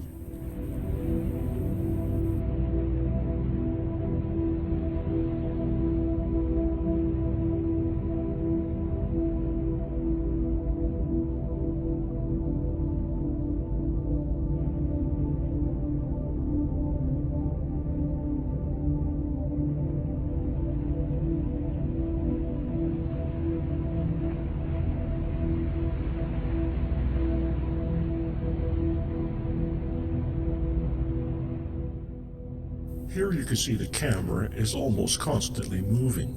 Very seldom it is still. They have all kinds of things going on to keep it busy and keep you from figuring out what's going on, keeping it noisy and cloudy.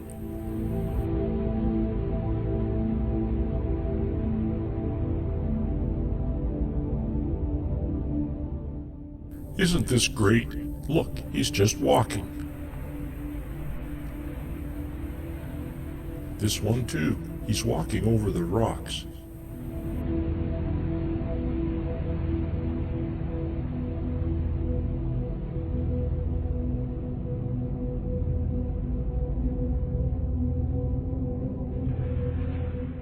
See those subtle moments of him catching his balance, adjusting his step?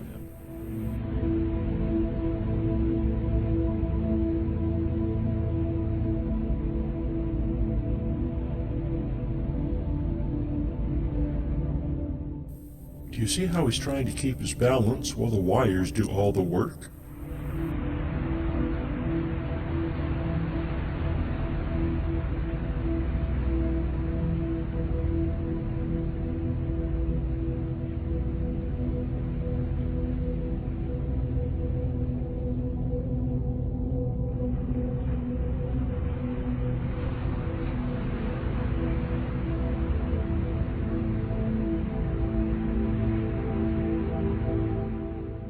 I find the stumbling also very revealing, catching your balance, trying not to land on your head. Instinctively, we all move quickly to prevent catastrophic damage to ourselves.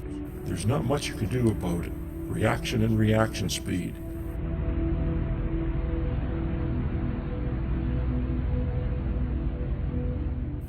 Here at the factor change versions, you can see them performing these natural jerks and very quick adjustments, not to fall on their heads, whereas at moon speed, you'll see it's obviously slow motion.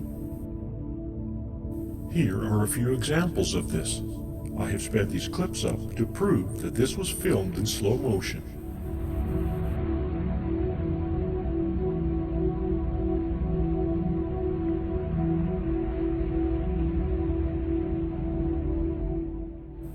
It's quite obvious, isn't it?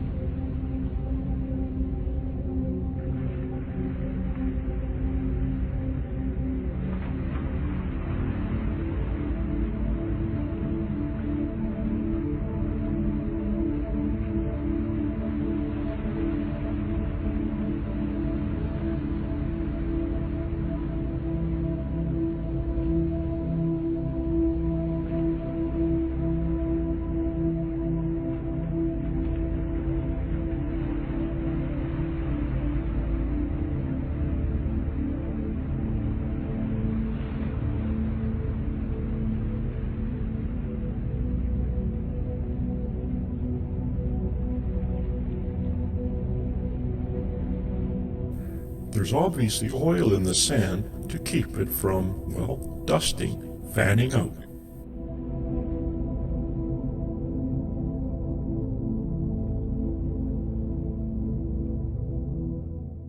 Just look at the way the sand behaves after the astronaut kicks it in the air.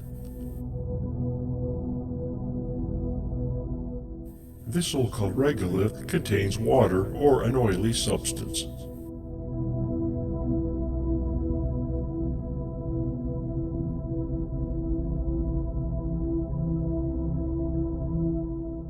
It's quite a set. We won't look at all of them, but we will look at a lot of them. Just remember that the yellow frames are the ones that are dropouts.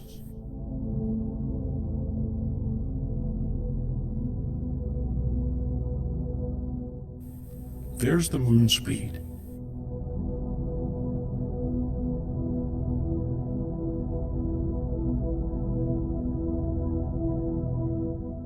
You can clearly see that the astronaut on the left is dangling from a wire.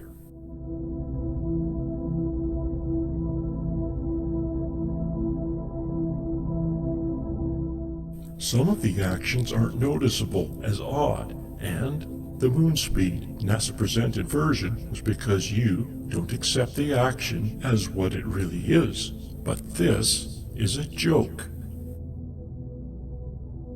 I mean, come on.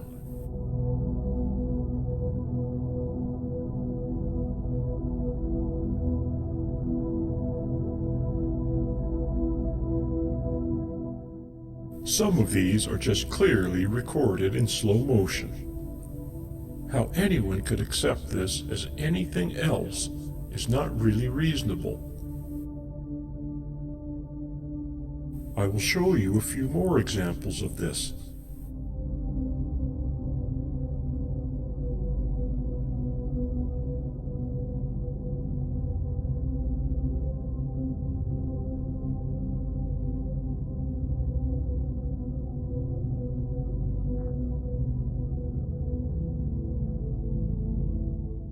Look at that.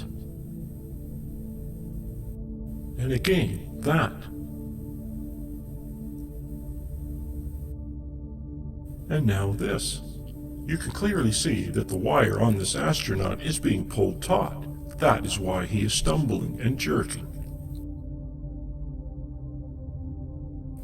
And now the rotisserie dance. The conclusion is that this astronaut is being pulled taut on a wire at the wrong time.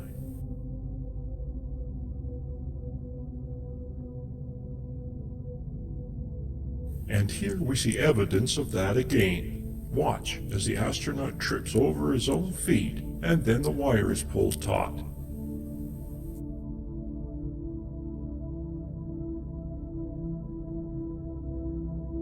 Incredible, isn't it?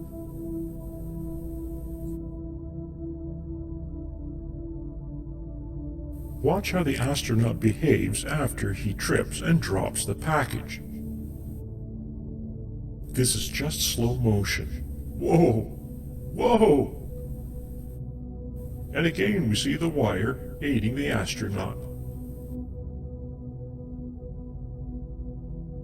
And there is no reason for them to even move slower.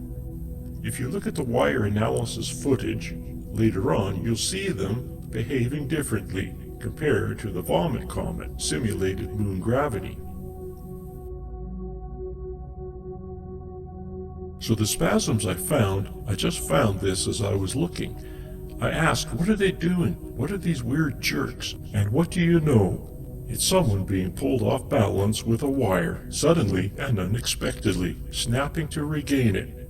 What is happening here? Well, it's not because of the backpack. We've all worn backpacks, or at least most of us have. We're ready for it.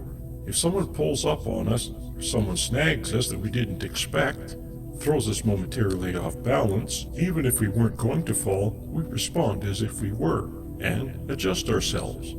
These astronauts are being pulled up by a wire. The wire is actually pulling up on them, and unexpectedly there's some tension. Or something happens, or it pulls in a way that they don't expect, and they react to it and adjust to it. they regain their balance.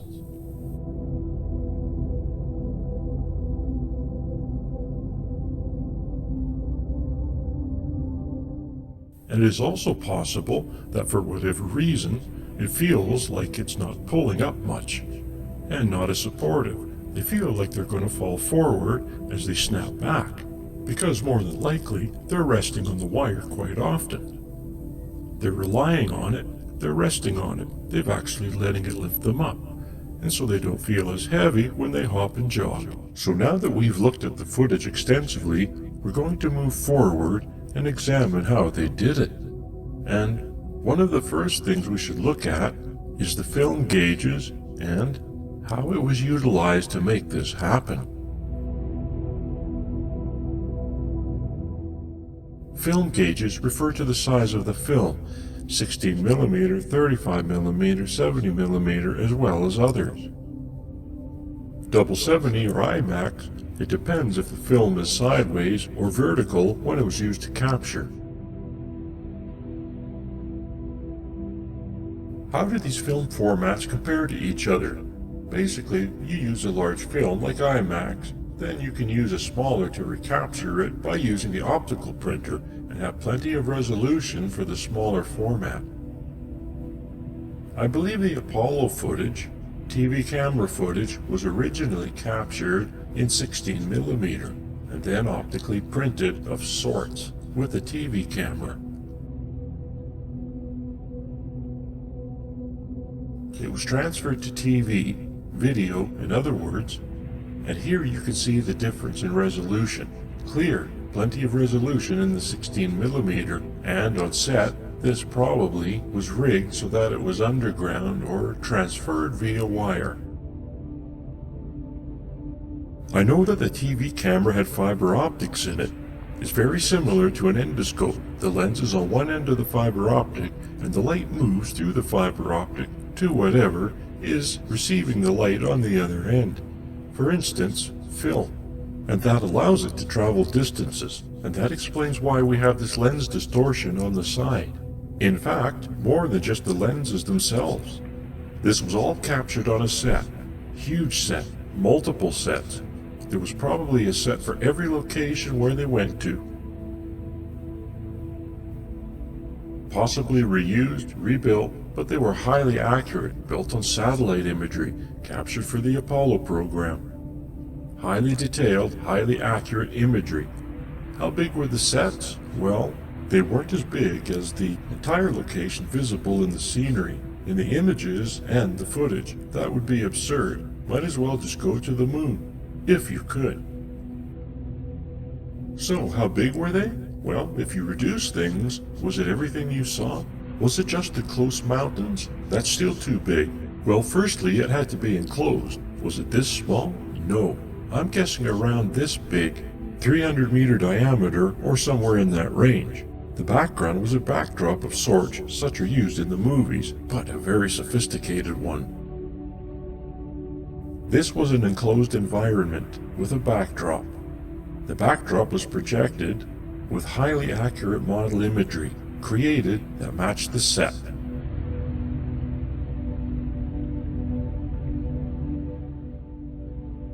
Everything highly accurate to what the moon looked like, as accurate as possible, and then the higher detail was built up based on what they saw. There were advanced satellites and landers sent to the moon, unmanned. They took pictures. They used that as reference. The projection method was photographs of the model with soft boundaries and mosaiced together, just like the panoramic images that you'll learn about.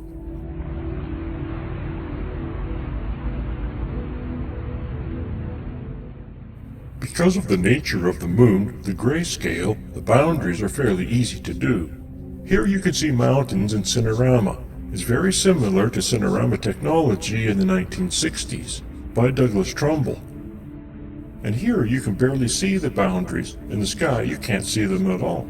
You can only see them because you know they are there, and when you use a little more of your imagination, you can improve them. At the bottom you can't see them here, at the top you can. Here you can see the size of this projection compared to the audience. This is a graph of the setup. there are 3 projectors. This is similar, but not necessarily, how it was accomplished on the moon set. But they had a camera on a model, turning around taking pictures around the location. And what a projection allowed them to do was to change the image in the backdrop as they needed. And these are huge projections, but that's not a difficult thing. As you can see, these are movie projections. The backdrops on the moon sets were still images. And here is a calibration for the 3 projectors. They were projected and used that to calibrate the placement of the images on the screen, and no doubt they did that for the backdrop. This is an example of the moon model, and you can see the lighting. You have multiple lights. There's the light like the sun, and there's a boundary, but it's barely noticeable on this very simplistic model, and this is not an uncommon thing. You can see this is Star Wars, and it had a backdrop for their Hoth scene, and that's because it was all white snow. It's not that hard to make that look real enough, especially if it's on the moon. No one's ever seen it before, and it's just grayscale images. This is a real Apollo set, built outside. There's a giant rig that holds up the lunar module. So they practice landing the thing. It's a cheat, because it's hanging on wires, and so it's not going to flip over. There's doubts the thing would actually work.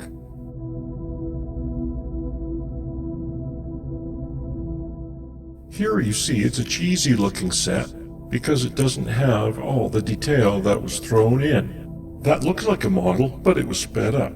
I sped it up so that we don't have to sit here watching the whole thing. You can find it online, but it is an example of a large set with craters built. They did a much more sophisticated, reasonable implementation for the hoax, obviously, and sometimes I think that these kinds of footage too, they throw you off. Well, this is the best that we can do. It's the best you can do? Really? So here we have examples of maps of these locations of the landings. It's generated from satellite imagery and highly analyzed. Here you can see the scale is 500 meters. And you can see this kind of stripping. That's from the satellite passes, multi-passes, and we're probably not seeing the full resolution they had access to. Here is about the scale of the set that I'm saying, the size. You can see that undulations there. You have plenty. You can fake rocks and small craters if that's what you need to do, but who's going to know? Even today, they don't have satellite imagery that gets any more detail than that, unbelievably. At least we're not shown it. And here you can see the analyzation of the imagery, gridded. You can use that. Grids are great for reproduction, and smaller grids. Here is an extraordinary thing in Cinder Lake, Arizona. They used explosives to create craters based on the ejecta and so forth. This is an accurate reproduction, life size, of the moon's surface to a large degree. There's the actual satellite imagery on the right. This is the stripping that came from the satellite processes that were joined together and mosaicked. And on the left is the reproduction. And that's a huge reproduction, but not as big as the set I believe they created for doing the fake footage. But this is an extraordinary thing. It shows you the accuracy of the moon mapping and their ability to reproduce it. Here is a computer model based on the mapping. This is what Bell Labs created. They used it to plan out where they would go with the rover or the slopes, too steep and so forth. Why not use it to plan out vantage points for cameras and so forth? What you want to see and what you don't want to see, where it's going to be problematic, and to plan out the sets. Everything was in place. The full simulation program, full mapping program to create these highly accurate sets, and much better than anything that was actually used in the Apollo training program. And this is some supporting documentation for those Bell computer images.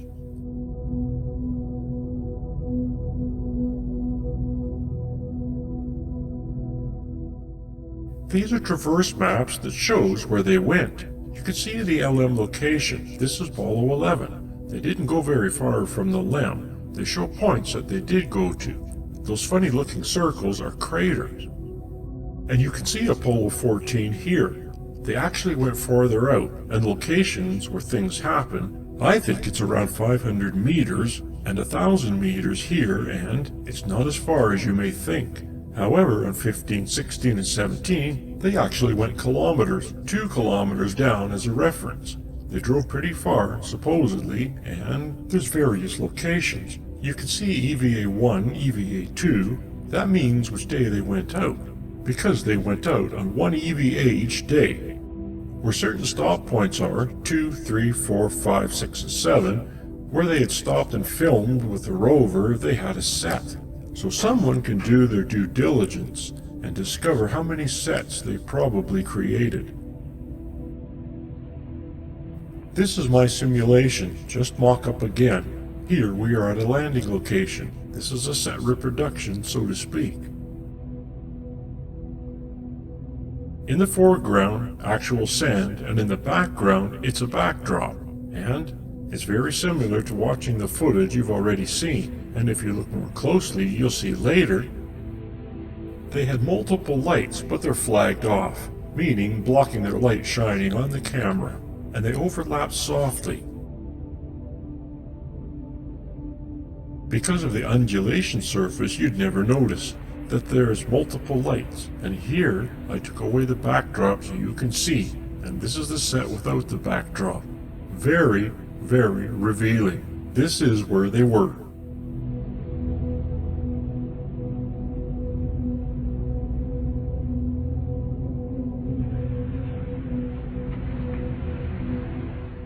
I bring in the backdrop with my colorful grid so that you get a sense of the wall.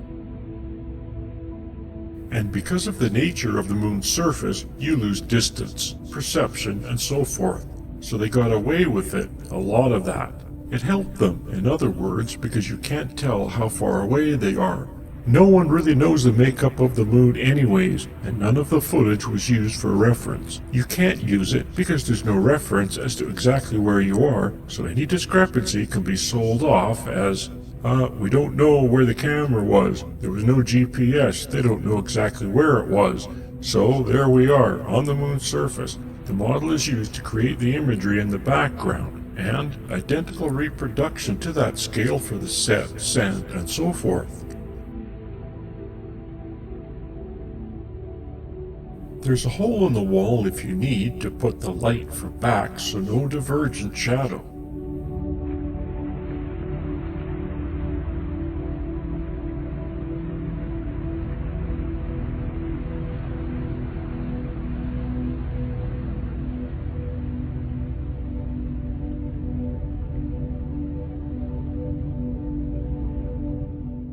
And here I will show you what happens when we take away the set and we're left with just the model, and of course the astronaut disappears too. It's different. It's not going to match up perfectly.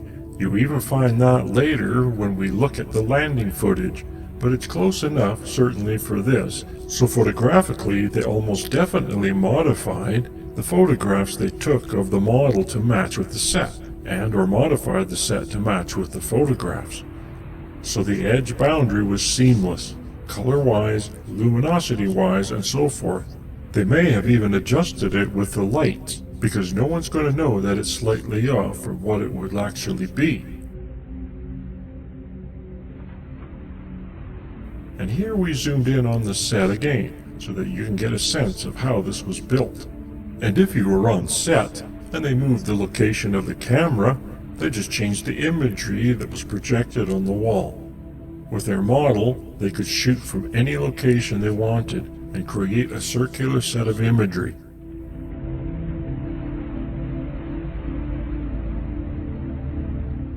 This is where you can see the dust event. The dust was sticky. Dirt, the sand was sticky because it was jagged, instead of smooth like the earth sand, which is absurd to me.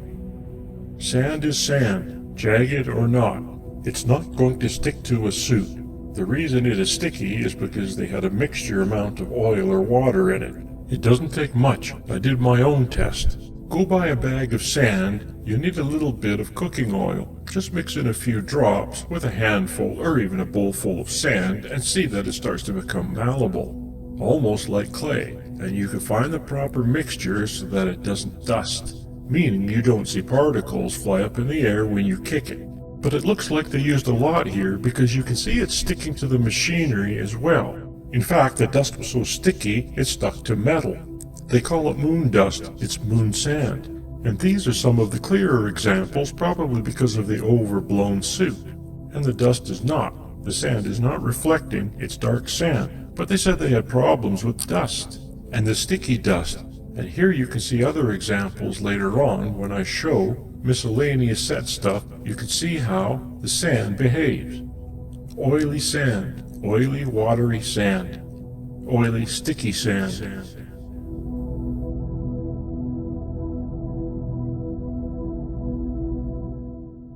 I mean, just look at that piece of equipment. It's absurd how much sand is stuck to it.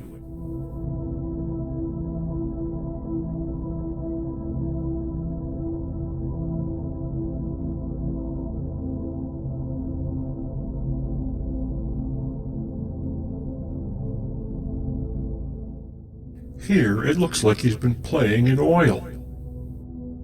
Perhaps the leaky seal from the rover's hub is spraying oil on him. Who knows?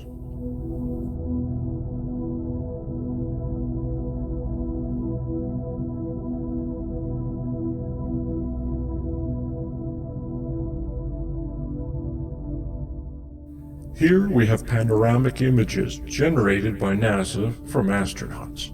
They did what I call a panorama dance, where they did this odd little dance in a circle as they bent their knees and tilted the camera upwards, because it was the only way that they could change the vertical aiming of the camera, and they have quite a few panoramic images here.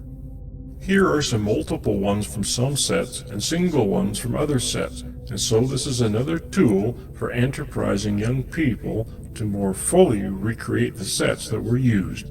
I'm separating them here. The top ones I won't be looking at, the bottom ones I will be looking at. We only have to look at some to get a sense of how they support the locations actually being set, and its limitation of photography and distance differentiation, distance limitations of photography.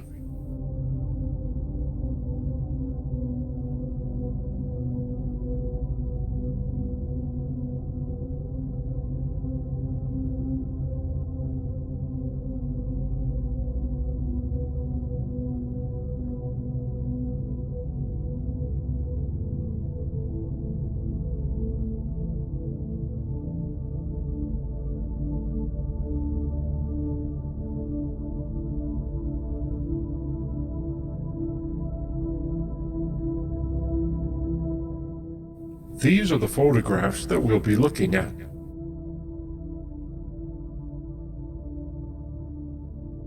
You can see that I'm doing a fake rotation at the top, basically just scanning the panoramic image, which is essentially almost like spinning a camera in a circle.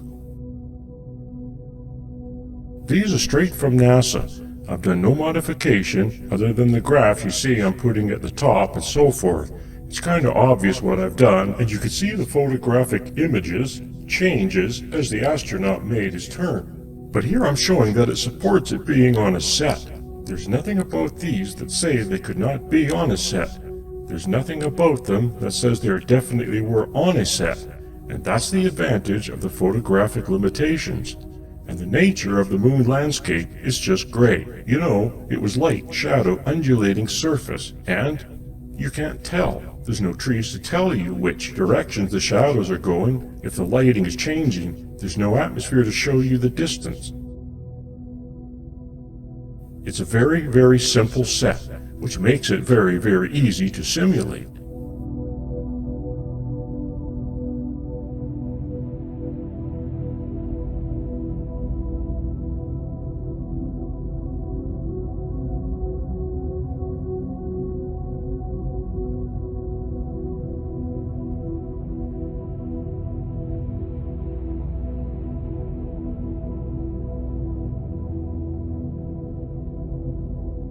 They are showing hills here, but there's no problem creating hills on a set.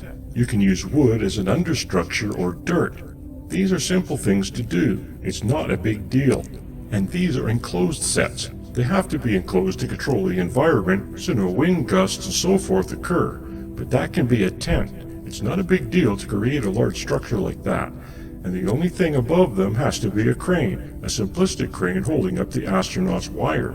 So these are far locations. Looks like we're looking so far out there, and it's just a simple set. A blend to the backdrop that is not as simple. On this one, we are actually behind the LEM. And as you can see, they always get out on the shadow side, and here you can see the sunny side. They did most of the action on the dark side, the shadow side. Here, we're in a little dip, and that's an easy thing to do. We're going near the edge of the set here, and the main part of the set is on the other side of the LEM. This is the same footage, I believe, where you see the rover driving around and you see a reverse angle of this scene. This is the reverse angle, there's the LEM, we were just on the other side. You can see it's kind of a little hole there. This is where the rover was driving around. And there's the rover. This is the lens flare. It happens once you get light from a light source, almost directly entering the lens. And lots of trash. It seems like they like to trash the moon for some reason. And look behind the LEM, there's nothing. And even in the stereo photography a little later, you'll see all of this is supported by the depth perception. It was flat after a certain distance, real or fake.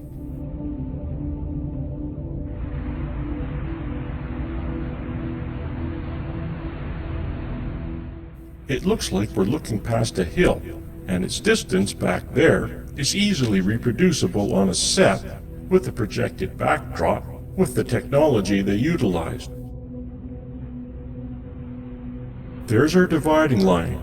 I'm not saying that these are exactly where the sets ended. I'm saying that they could be where the sets ended, and it would work.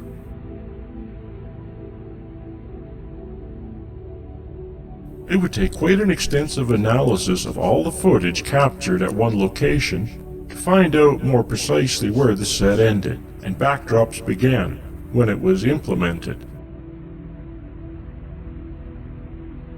There's nothing more that I would love to see as if some enterprising set people or young person, i.e. Blue Earth thing, would go through the trouble to properly analyze one set. It would be very neat to see. Here we are in a crater. Building a crater is not that big of a deal. You can make it out of a bunch of dirt piled up, wood, or modeling material. You could even put some kind of hard surface material on top and then cover it with sand. I imagine they printed it with sand in the sense that they had some kind of sprayer at the top spraying colored sand in patterns based on how they sort of had the world created. I refer to this process as shotcreting.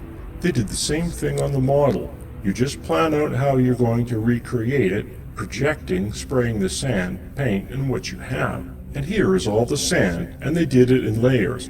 Darker sand underneath if you needed it, lighter sand on top. They went through the trouble of figuring out how many layers and patterns, putting certain color sand down, and so forth. And then the rocks, and even more sand on top of the rocks. I'd love to see how they especially designed and manufactured this process, but it's not. Certainly not even close to being beyond human capability.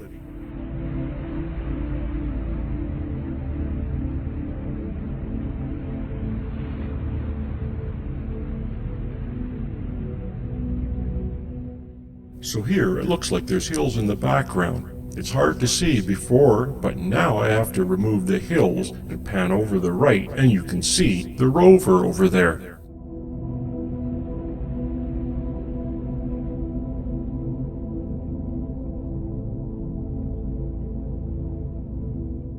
The LEM was over there too. It was difficult to see because of the lens flare.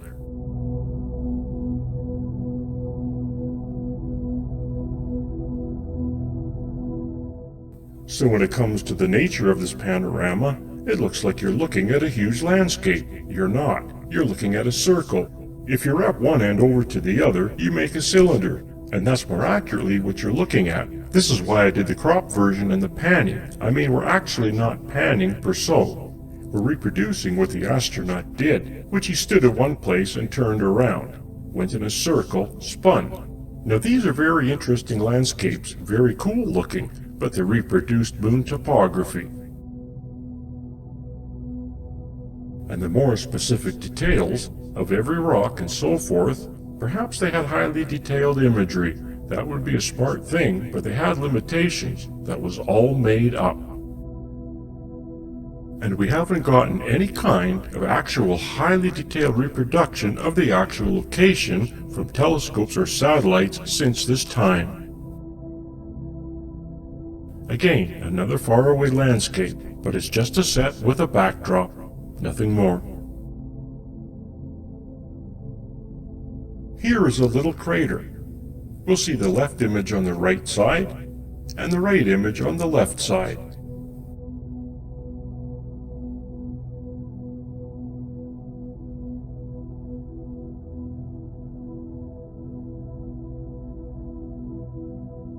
And now we get to the stereophotography. There are 3 ways of doing stereophotography. I have chosen the red-blue, but there are several ways of achieving this. For this example, you will need glasses with red and blue lenses to achieve divergence. Or try putting cardboard between the 2 images, so only the left eye sees the left image, and the right eye sees the right image. There is convergence where you can cross your eyes until the features match up, and using your brain, merge the 2 together. And the top left, I'll show you which ones you're currently doing. I'm showing you all 3. It's an opportunity. I suggest you pause as you want to see one, and look carefully at these with the yellow arrow. It shows you where the split line is, and you can definitely see, certainly some. These are panoramic images overlap. They're not ideal. I didn't modify them in any way except maybe to rotate and scale a little bit so they were closely matched, but it's good enough that you can see that there's a flat plane, and after a certain distance, and stereo. My understanding is stereo, after 30 feet, the human eyes, as 2 inches apart, cannot discern any kind of divergence, meaning details look like they're no longer stereo. If you move your head, of course that changes, but you're changing what we just established. If you're standing still and looking at a feature, and after 30 feet you're not going to see in stereo, no divergence, and that serves them well, because that ain't very far. The way the astronauts turned, it's possible there's more than 2 inches between the image, as far as where the camera was when it took the images. Perhaps it could go further, but it's not going to go 100 meters, not before it flattens out. And none of this imagery shows it's going that far. You can see they don't go very far before it goes flat. So, the stereo images are certainly not proof it was on the moon. And they supported it was a set. Not proof it was on the set, but they supported it. Some of them are extraordinary, and we'll get to those near the end. You'll see that. It looks like you're going to look at a flat surface, going into the distance. But in stereo, well, there's a wall. And it's the limitations of stereography and, well, a wall.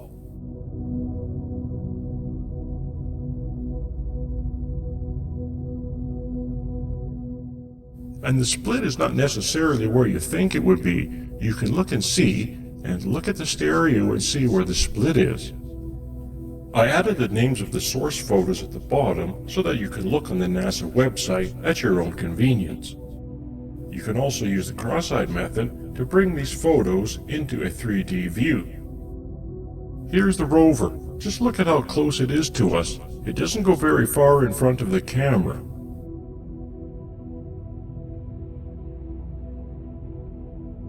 Using the cross-eyed method, you can see that it does not go far in front of the camera. It looks like you're looking into the valley, but you're looking at a short distance of a set, but a beautiful backdrop nonetheless.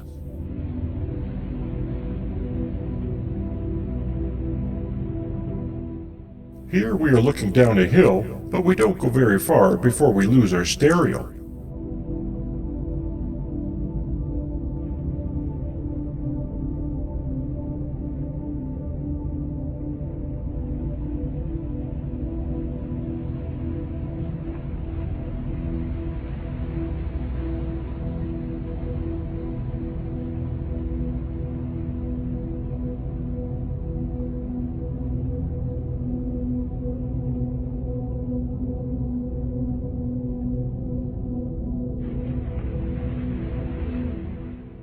these are really extraordinary.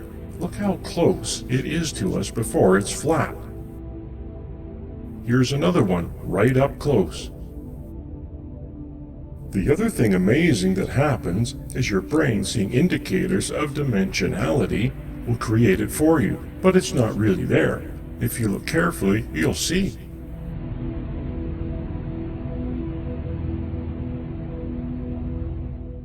This photographing was not designed for stereo.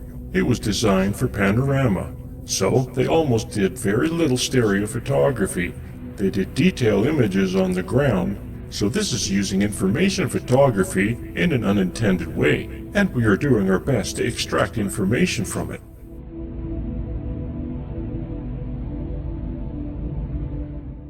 This is a slight overlap, not nearly the overlap, but like the others. You can still see the split lines very close.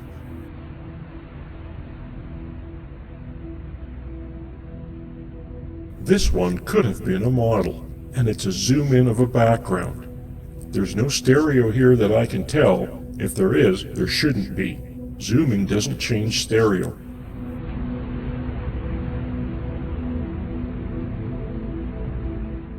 This is from the top of the limb. There's hardly any stereo to note, other than the difference between the limb and the ground.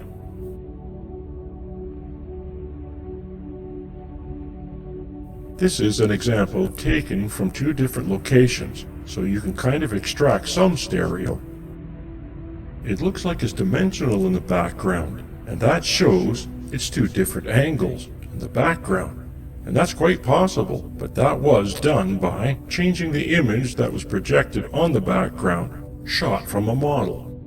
The model was three-dimensional. You change the image based on where the astronauts are on the set, and you get an accurate image of that. So here we get to some fancy visual effects that has to do with models and technology and rigging and virtual reality, simulators and so forth.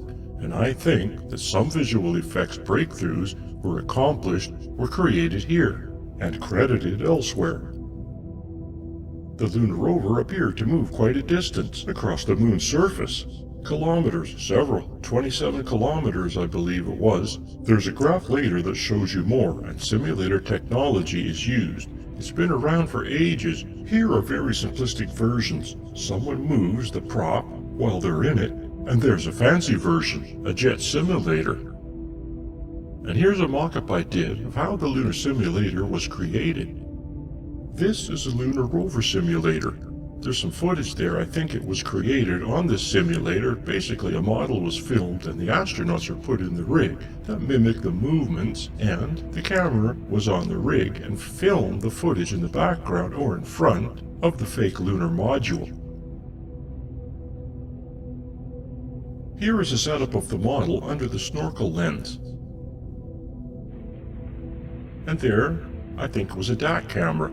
It was filmed in very low frame, so it's crappy. And it's possible the lunar rover was animated.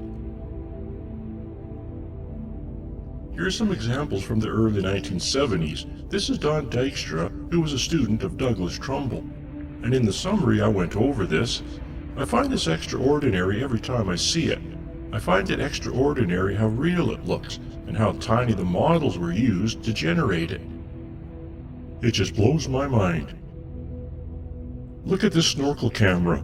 This is it moving across a tiny fake road set and creating something incredibly realistic in this low-resolution footage. There's the rig, the camera rig.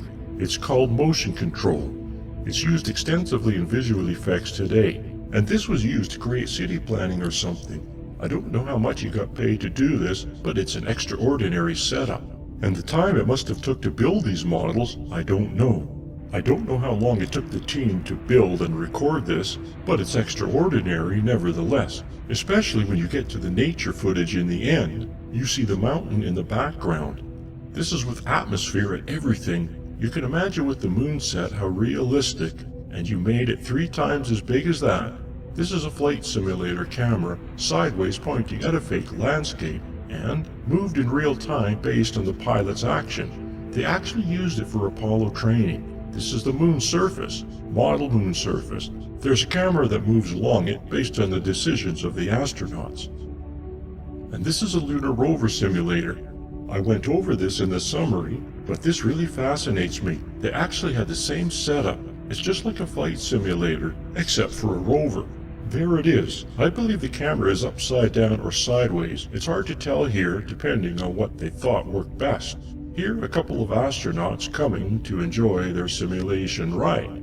How this helps them, I'm not sure, other than planning the ride and getting used to it. But if you look at the footage, it's truly amazing what's going on there. The camera is reaching, in basic ways, to the surface. The other thing to keep in mind is all of this is recordable, meaning not the footage generated, but the camera moves. That's the motion control. That's what motion control is. You create a camera view, re-record it in the computer, you can reproduce it again and again and again. And so you can turn the camera to the left, turn the camera to the right, turn it behind you, and do some passes. And you can do it frame by frame. You can do one frame every 2 seconds, one frame every 4 seconds, however it works best for you to generate the imagery. The camera moves forward, takes a new picture, moves forward, takes a new picture. This is another simulator. They call it the LOLA. This is footage generated from a model, and they have a camera rig set up. Although you'll see I speed it up. This is like their speed, and I sped it up so that we don't have to sit there and fall asleep. There, you just saw it speed up. You'll find when you look at the landing footage later, it's very similar to this when I speed it up. You know, this doesn't look as real as the other footage does, but they did a more sophisticated implementation. Here's that setup I show in the summary. Tracks, cameras on tracks, it's all computer controlled. It starts with a model and so forth. Here they are with their calipers. They like taking pictures with calipers on these things, and they've got their accurate mapping. They're making sure that the model matches accurately to the mapping because the astronauts are relying on it. They're the ones making these decisions that need to be completely oriented for their landing, right? And this is a simple mock-up of something on glass I showed because I found it a little funny. That's how they did it. They did it much more sophisticated for the hoax. This is huge. There's a man next to it. You can see it's a huge piece. Plaster of Paris, I guess. I'm not sure what it was made of. That's just what it looks like to me. But highly accurate model. And when we get closer here and see the fine detail that is in this thing, you start to see more and more craters. Look at all the subtle craters in there. This is all accurate. Look, they're showing how accurate it is. See, we're very impressed. But here it is being used for the LOLA simulator, and it looks very similar to the footage captured by the Apollo camera on the official Apollo landing. And now look at the subtle detail. You can see craters and things. We will get close here. This is a model. We'll zoom in close. Look, there are tiny rocks, all kinds of subtle detail happening in this thing. And if you made the model 4 times as large, imagine the detail you can put in it. You could put sands on it, add a few fake rocks on it, the sand would move. Look at this huge set, a huge model rather, 2 guys at the bottom standing next to it. I don't know what this was used for, but look, it's an example of a big model. And then use the setup. This is the same space that they were using for the set. They wouldn't have room to fit that giant model world that they built. In some cases, I think the rover was moved on a giant hydraulic stand. They had a fake front setup with a camera setup. I don't think necessarily it was in view, but it was used to generate shadows on the surface. So here, I think these photos were generated from a DAC camera.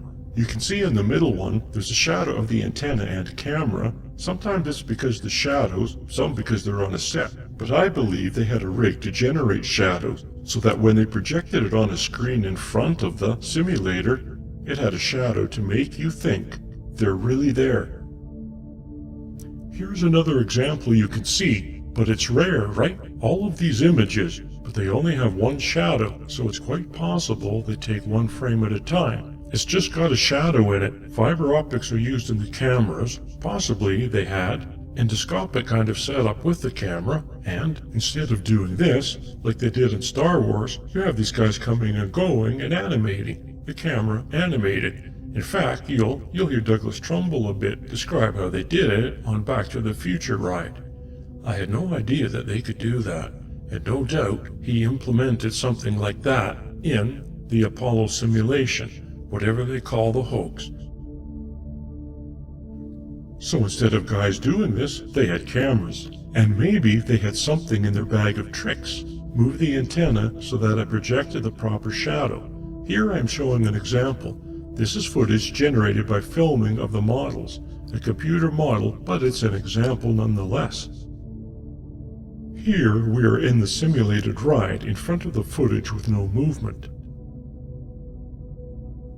And now we're going to use the same footage, and we're going to add a very simple movement, kind of like we saw in the rover simulator. And there's the rig moving a little bit. That's what's generating the image at the top. And here we're going to add a little extra little move. We're adding pops and stuff. And here you'll see that extra movement. It's not added to the original footage. I have been doing these as separate so you can see them as separate. Here we have a loose camera, as if it's on a stand that's reacting to the movement of the rover, and you'll see how it all comes together. This is the basic movement, the left image at the top, and now we will add what I call gross movement, where it's all kind of moving in and out of craters. Now we have the smaller movement, and it's a little extra.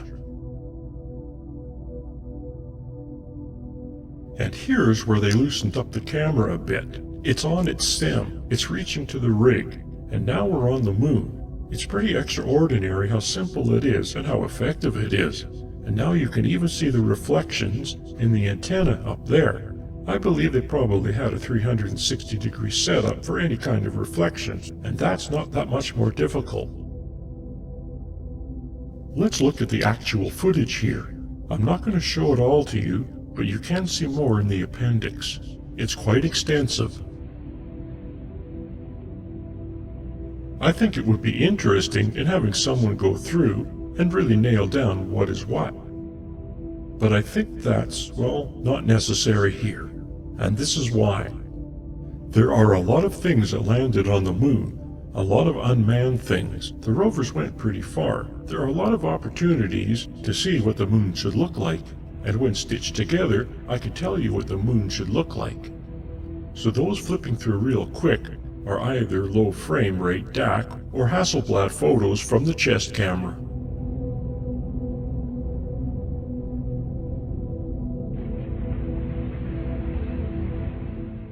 So here, I stabilize these. It's amazing how unbearable it is to watch the actual footage. It'll drive you insane it's shaking so much. I minimized the shaking a lot here. It had to be done by hand because the tracker doesn't like tracking this crap. But you can see it looks very similar to what I just showed you in regards to the virtual set of the simulator ride.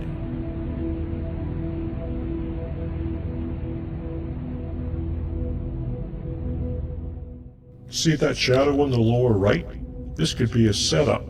I believe this is a section of the set, the previous one, if you look at this clip. And when you look at the whole clip, I believe sometimes they mixed how they did it. Sometimes they filmed it with a model, sometimes they filmed it on a set. They used the same rover, actually, that was on a set.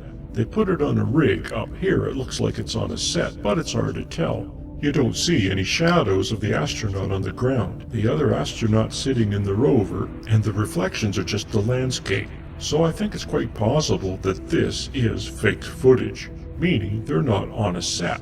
And this is all reacting to the motion-controlled camera that they have on it. There's nothing about this footage that says, the landscape, so it's actual.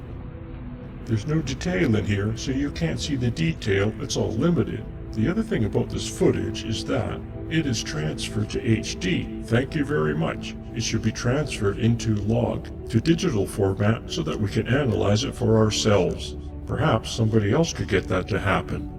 And there's a shadow on the ground. Either that was on a set, quite possible. They're kind of going in circles or actually done on a model.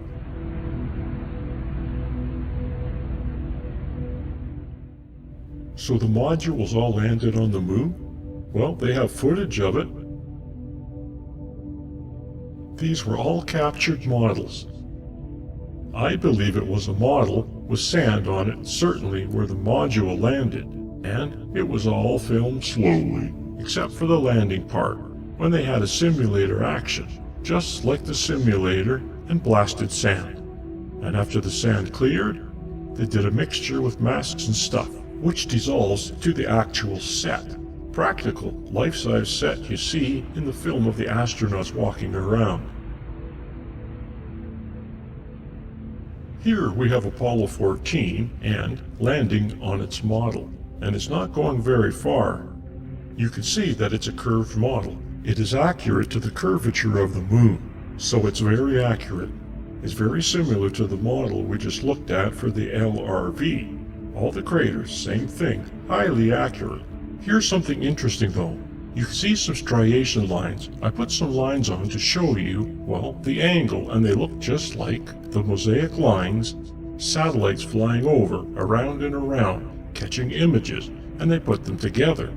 And here you can see the striation lines. It's hard to avoid when that's your only reference when you build the model. Look here, it's very clear. Increase the contrast to make it a little more clear, but there they are. Striation lines are what they are. These are the mosaic images, and here we are coming in for a landing. It's all sped up compared to the real landing. It's in real time. And you can see the sand now. Fortunately, in 14, the sand did not obliterate the view so clearly, so they didn't have an opportunity to do a good blend. And the giveaway. The give is the crater shadows. They change, as well as the shapes of the surface a bit. The crater shadows is more obvious here. Now we're analyzing that. The camera is supposedly located in the filming through the triangular windows. I believe it's the one on the left of the door, in this view from the outside, and it's coming in upside down kind of. It's all odd, so I had to turn the image so that you can see, well, the reference. The frame. The framing is the reference. And here we're coming in. You can see the actual sand blasting, but you can always see the craters. The thing is, the two right in the middle there, you can see just above the middle, and the shadows have changed. Here they are, the shadows, so you can keep an eye on them. And see the two shadows there? It's pretty dark, and here the shadows are shallow. It's not so clear to the uninitiated eye, but for me, it is fairly obvious. Those are deep shadows, very dark, very clear. It's not just an illusion. And here it's just got a little shadow, and zoom in to make it a little more obvious. Now that's very detailed. Now I'll demonstrate how this was done. So here are the craters. We have the two examples of what appears not to be an illusion. Slight sun angle changes, right? In one, the shadows are really low in the crater, and the other, the shadows are higher in the crater. In fact, you see it all in the craters there, but not in the top one. You really don't see it because they change that quickly. It's just a soft mat. It's just, I'm sure, covered with dust to hide it. So I go back and forth. You can see them all. The surface shifts a little bit because it doesn't match up. It's very difficult to have a scale model, which is smaller, one life size to match up. That's quite a feat, but it does accomplish the effect, right? Just look at all the other footage for evidence of that. Every other one, the other 5, the sand completely obliterates the view. And then when it clears, we're on the set. Maybe they claim this is gas distortion, rocket blast, but it doesn't quite work with me. There's a lot of distortions taking place, which we'll review. If we look below over there, we can see how this was done. They had 2 different setups, all on computer, 2 different setups going on, model setup. The lighting is quite different the way they had it set up. And when the scene shifts, they're using the same model, the same setup, and shifted a little bit, so here's the difference. You can see the shadows are different, the gray area I shifted a little, just subtle, and how I blurred the model. Obscured by dust, right? This is a little more accurate to the differences. Now here the moon is blasted by dust, right? Fake sand, of course, on top of it, and used it as a mat. So they did all this by hand for the most part, but now I use it as a mat. You'll see the fluctuation. It's used to disguise the distortion taking place, and simply because they are spraying sand out of a nozzle at the bottom. Had this been real, the sand would still be lingering about. This is not what we are seeing here.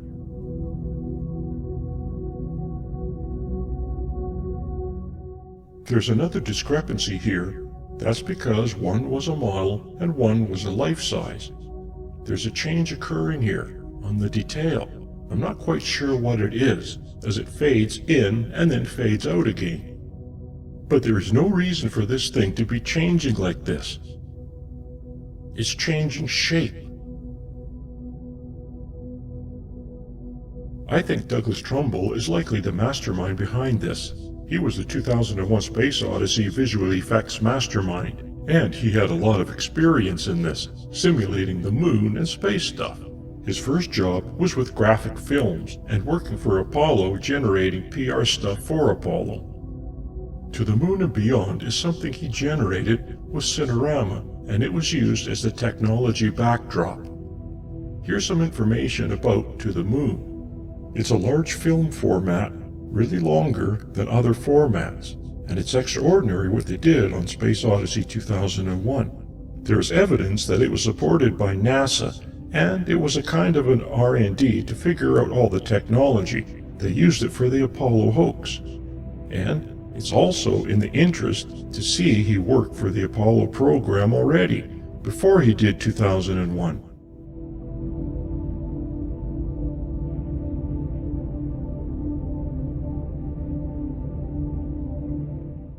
Again, it was a large format with the use of a fisheye lens and immersive cinema. That is, immersive cinema before the Apollo program. So he was already interested in it. It's quite extraordinary how his career parallels the ability to do all of the special effects needed to pull off this hoax.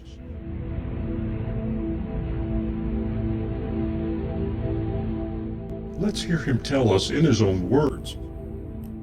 I'll get into it right away, and I'm going to take it pretty much chronologically, so I think it'll make a certain amount of sense. When I was just out of high school, I was going to be an architect, I thought, and I started taking courses in illustration and painting and mechanical drawing and engineering drawing and things like that. I became very fascinated with kind of science fiction illustration, and it was all multiplane photography, fisheye lenses projected into a dome theater, and photographed with fisheye lenses and wide-angle lenses projected with fisheye lenses into a kind of a planetarium dome theater. And the show was called To the Moon and Beyond. And Stanley Kubrick and Arthur Clarke saw this show, which I had done all the illustrations for, which were part of the multiplane photography. And Graphic Films got a job to start doing some preliminary early design work for 2001: A Space Odyssey, which at the time was called Journey Beyond the Stars in a very early draft. This is one of my early pencil sketches for a kind of a lunar base. You can see some similarity here to, the horizon on the moon, the Earth in the distance, various kinds of lunar modules and stuff like that. An idea for a pod, which became like a pod in 2001. But I wanted to digress a little bit. So 2001, you have a little storyboard drawing. A lot of the storyboard drawings we worked with were very simple, sketches almost, but you see shots in the movie, and then you see the moon bus, and that was one of my first tasks on 2001 as a young man. I was probably maybe 24, starting to detail these miniatures and trying to make them look photorealistic, even though they were just fiberglass models with not much detail. And we started figuring out how to put detail and painting, and actually, since I was an illustrator, I was actually painting with my airbrush right on the model to create different panels of texture and brightness and reflection, and trying to make it look as big as we possibly could. And then I got involved in shooting some of these miniatures. Kubrick really got to like me and what I was able to do, and so I got into designing some of these shots like this, where each of these was a 1,000-watt light bulb out of a slide projector, and This was a painting back here, and this is the moon bus that's going to land, and it's mounted on this rod back here. It's kind of tilting up and down, has nitrogen coming through the nozzles of the supposedly jet engines or rocket engines to stir up all this dust. And we had to mount it on glass in order to superimpose one thing against another. So you get shots like this, shots like this. You can see all this little detail and stuff that I got involved in creating little, streaks of grease and who knows what to try to make it look real. This is working on the big stage, one of the big stages at MGM. That's the space station set over here and the moon bus set over here. This is the moon bus set being built. Several shots of that. I designed a lot of these moon terrains. I had a lot of arguments, discussions with Stanley about what we thought the moon was going to look like, because nobody knew. There hadn't been any satellites or anything that really had looked at the moon's surface in any detail. And so this was kind of a Chesley Bonestell, rocky, craggy terrain kind of thing that he wanted, and I was actually going in another direction, which did not make the cut. And here's me working on my moon terrain, which I thought was, in fact, in retrospect, very much like what the moon is like. It's very rounded, very soft, very eroded by micrometeorite impacts, and not craggy at all. These are some early designs for the Jupiter sequence. The Discovery spacecraft went through a zillion different iterations. The Stargate was going to be a slot inside one of Jupiter's moons that they go into. This was actually a very early hypothetical rendering of what the pod might look like at a very early stage. This slot in one of Jupiter's moons was going to be another little universe down there that didn't belong in our universe, and they had to go down there. And these are like two pods looking down here. They're going to send little probes down. There's a whole bunch of things that were designed, written, experimented with, drawn, discussed, and deleted.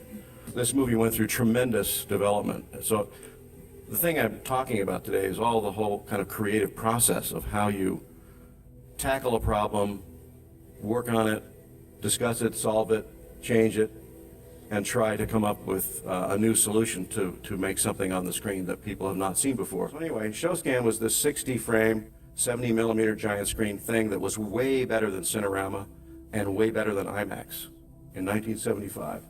The simulation ride was this whole idea of hydraulic motion base and a capsule with people inside, which I'll show you later, became the Back to the Future ride for me, which was a lot of fun. And then another ride called Cineride, which never came to pass, which was really cool, and I'm sure we're going to do this pretty soon, was projecting multiple ShowScan films in a dark ride situation, and you're in a vehicle. And we filmed these films knowing that the vehicle would be moving at 30 feet a second, or 30 feet a minute. And so we filmed it with the camera moving 30 feet a minute and projected these films into domes, and then had foreground sets that were all moving in perspective to the perspective shift in the movie. And it was all 60 frame, and it was so real that everybody believed that everything that they were seeing was happening in real time, including explosions, breakaway glass, mummies, monsters, you name it. It was really wild. We started developing special electronic 70-millimeter projectors that could run 60 frames a second electronically, did not have a mechanical Geneva movement in them. One of the things this ShowScan thing led to was an experimental film, which I'm sorry I can't show you, but we knew the size and shape of the screen. And so I just devised this thing. I said, well, if we shoot in ShowScan and we project it in exact same scale as the theater itself, I'm going to do this illusion. And so we had this scene where we projected a really bad movie on the screen that was kind of a fake documentary, and we made everything go wrong that you could possibly think of. It goes out of frame, it goes out of focus, the film burns in the gate, it's just terrible, and it fails. Then the projectionist leaves the projection booth, goes around the theater, comes behind the screen, turns on a work light back there, because screens are perforated, you can see through them. If there was a light back there, you'd see the speakers behind the screen. So he does that, and so you see the speakers in there, there's this big roll-up door, there's a door he comes through, and he comes up to the audience and touches the screen, which is catching the light from these house lights, and starts talking to the audience, apologizing for screwing up the show. It looked absolutely real. It was indistinguishable from reality. And his feet are on the ground, and he's 6 feet tall, and it was all in scale to my theater. And heavyweight people like Steven Spielberg and George Lucas and Coppola, everybody came to my screenings. And when I would get to this point, they would get up out of their seat and start leaving the theater, shaking my hand, say, Doug, whenever you get it fixed, give me a call. I'll see if I can get on my schedule to come back. And it wasn't until they were off to the side of the theater they realized they'd been completely fooled. And this, to me, was a really important moment in movie history. And this little movie called New Magic has actually been requested by the Academy to be archived there. And I'm hoping we can get it digitally scanned so we can show it again in high definition. Now we're working on an entry-level version of this, which will enable film students and colleges to do this kind of thing very inexpensively. And I'm working with a guy named Scott Lismondi at Hollywood General Machining and building a zero-gravity boom out of a porta-jib components. And this is under construction in LA right now. We're just about to test it right after Christmas. And it's a really cool thing. This whole little gizmo, I can't use the word gizmo, device is going to cost about $5,000 instead of the original one that cost $250,000. So I've also been experimenting with digital single lens reflex cameras, which are quite amazing. If you've ever shot with a Nikon or a Canon, I'm using the Canon 7D with some Zacuto attachments. It's a very inexpensive camera. It's shooting full high definition 1K by 2K 24 frame movies very inexpensively, and I'm having good results with it. And my next step is I'm going to tear this camera apart and pull the chip out and build it into a new camera that will be able to be 2 chips side by side for a integrated 3D camera. Now, in the world right now, the red camera is the hot camera. It's not the only camera, but it's a good kind of mid-level priced camera, and I think we can start adapting this for 3D production as well, because the 3D cameras we're seeing these days are really cumbersome, awkward, and heavy, like the IMAX cameras have been and like the Cinerama cameras were. So we're in an early phase of 3D where shooting in 3D is a real pain in the neck, but it's going to get much better. Right now, I went to NAB just a few months ago in Las Vegas and saw all the latest 3D camera rigs. I got to tell you, it's horrible because these cameras are clumsy, noisy, fat, heavy, obtrusive, hard to align. They create all kinds of horrendous post-production problems to composite 3D live action. And we're in our infancy of trying to solve a lot of these technical problems to try to make a whole new generation of 3D cameras and solve these problems so that shooting in 3D is not such a pain in the neck. I've been recently working with Terry Malick on Tree of Life. He won't let me talk about it. I think it's going to come out pretty soon. There's one shot I'll show you, just a little hint. There's me. There's a Phantom camera shooting at 1,000 frames a second in a vat of water. You can imagine how much paint or milk or whatever might have been in there. And we're designing one version of that film, which is called Voyage of Time, which is going to be in IMAX theaters in about a year after that, which is going to be this spectacular space experience, probably the closest thing to 2001 since then. And so we've been studying IMAX theaters, geometry, screens, projection. And this whole digital virtual studio I'm working on, which I want to do with my next film, is to build a stage that's designed with the zero gravity boom, and everything is designed around that technology to automate the lighting grid so that we can do rehearsals on this and pre-light scenes and come back into our stage and reshoot. I'm even, hypothetically designing what a studio might look like if you did a whole bunch of these stages. There's a lot of advantages of the zero gravity crane, digital cameras, automated lighting, very limited sets, a very smaller stage, a smaller crew, faster shooting, increased production value, and lower costs. So there's a lot of benefits to working this way. So I'm working on this whole idea. I'm writing screenplays for this technology, and we hope to kind of clone this and make it happen all over the world. We have to get funding. I'm not going to go through this. It's more like a business presentation. It's okay if you call me a mad scientist. So the question is, who's behind this? Well, to start with, there's Mission Control, but almost no one was behind this. They were fooled along with us. There were perhaps a few agents in there. The only people talking to the people on the moon were the astronauts themselves. They were the ones that did all of the talking to the supposed astronauts on the moon. And that's not a real moon, by the way. And I believe that they were in the suits in the footage that we see, and they've been lying to us ever since. And not everyone in this picture landed on the moon, but I believe they were all involved one way or another, and someone could investigate that further. But in Mission Control, there were astronauts there, And they were the only ones that were allowed to talk to the astronauts. This is a camera controller.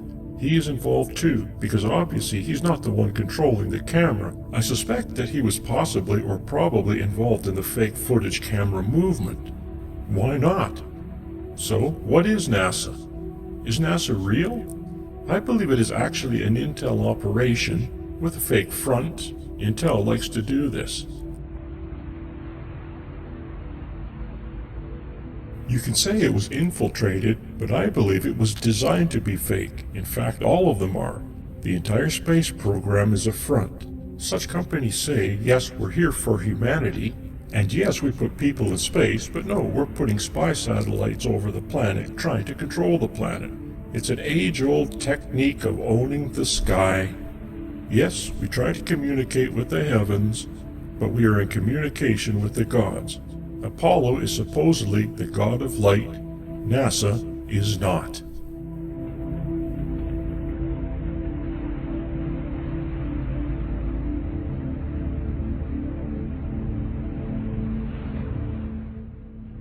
So without Apollo, what is NASA?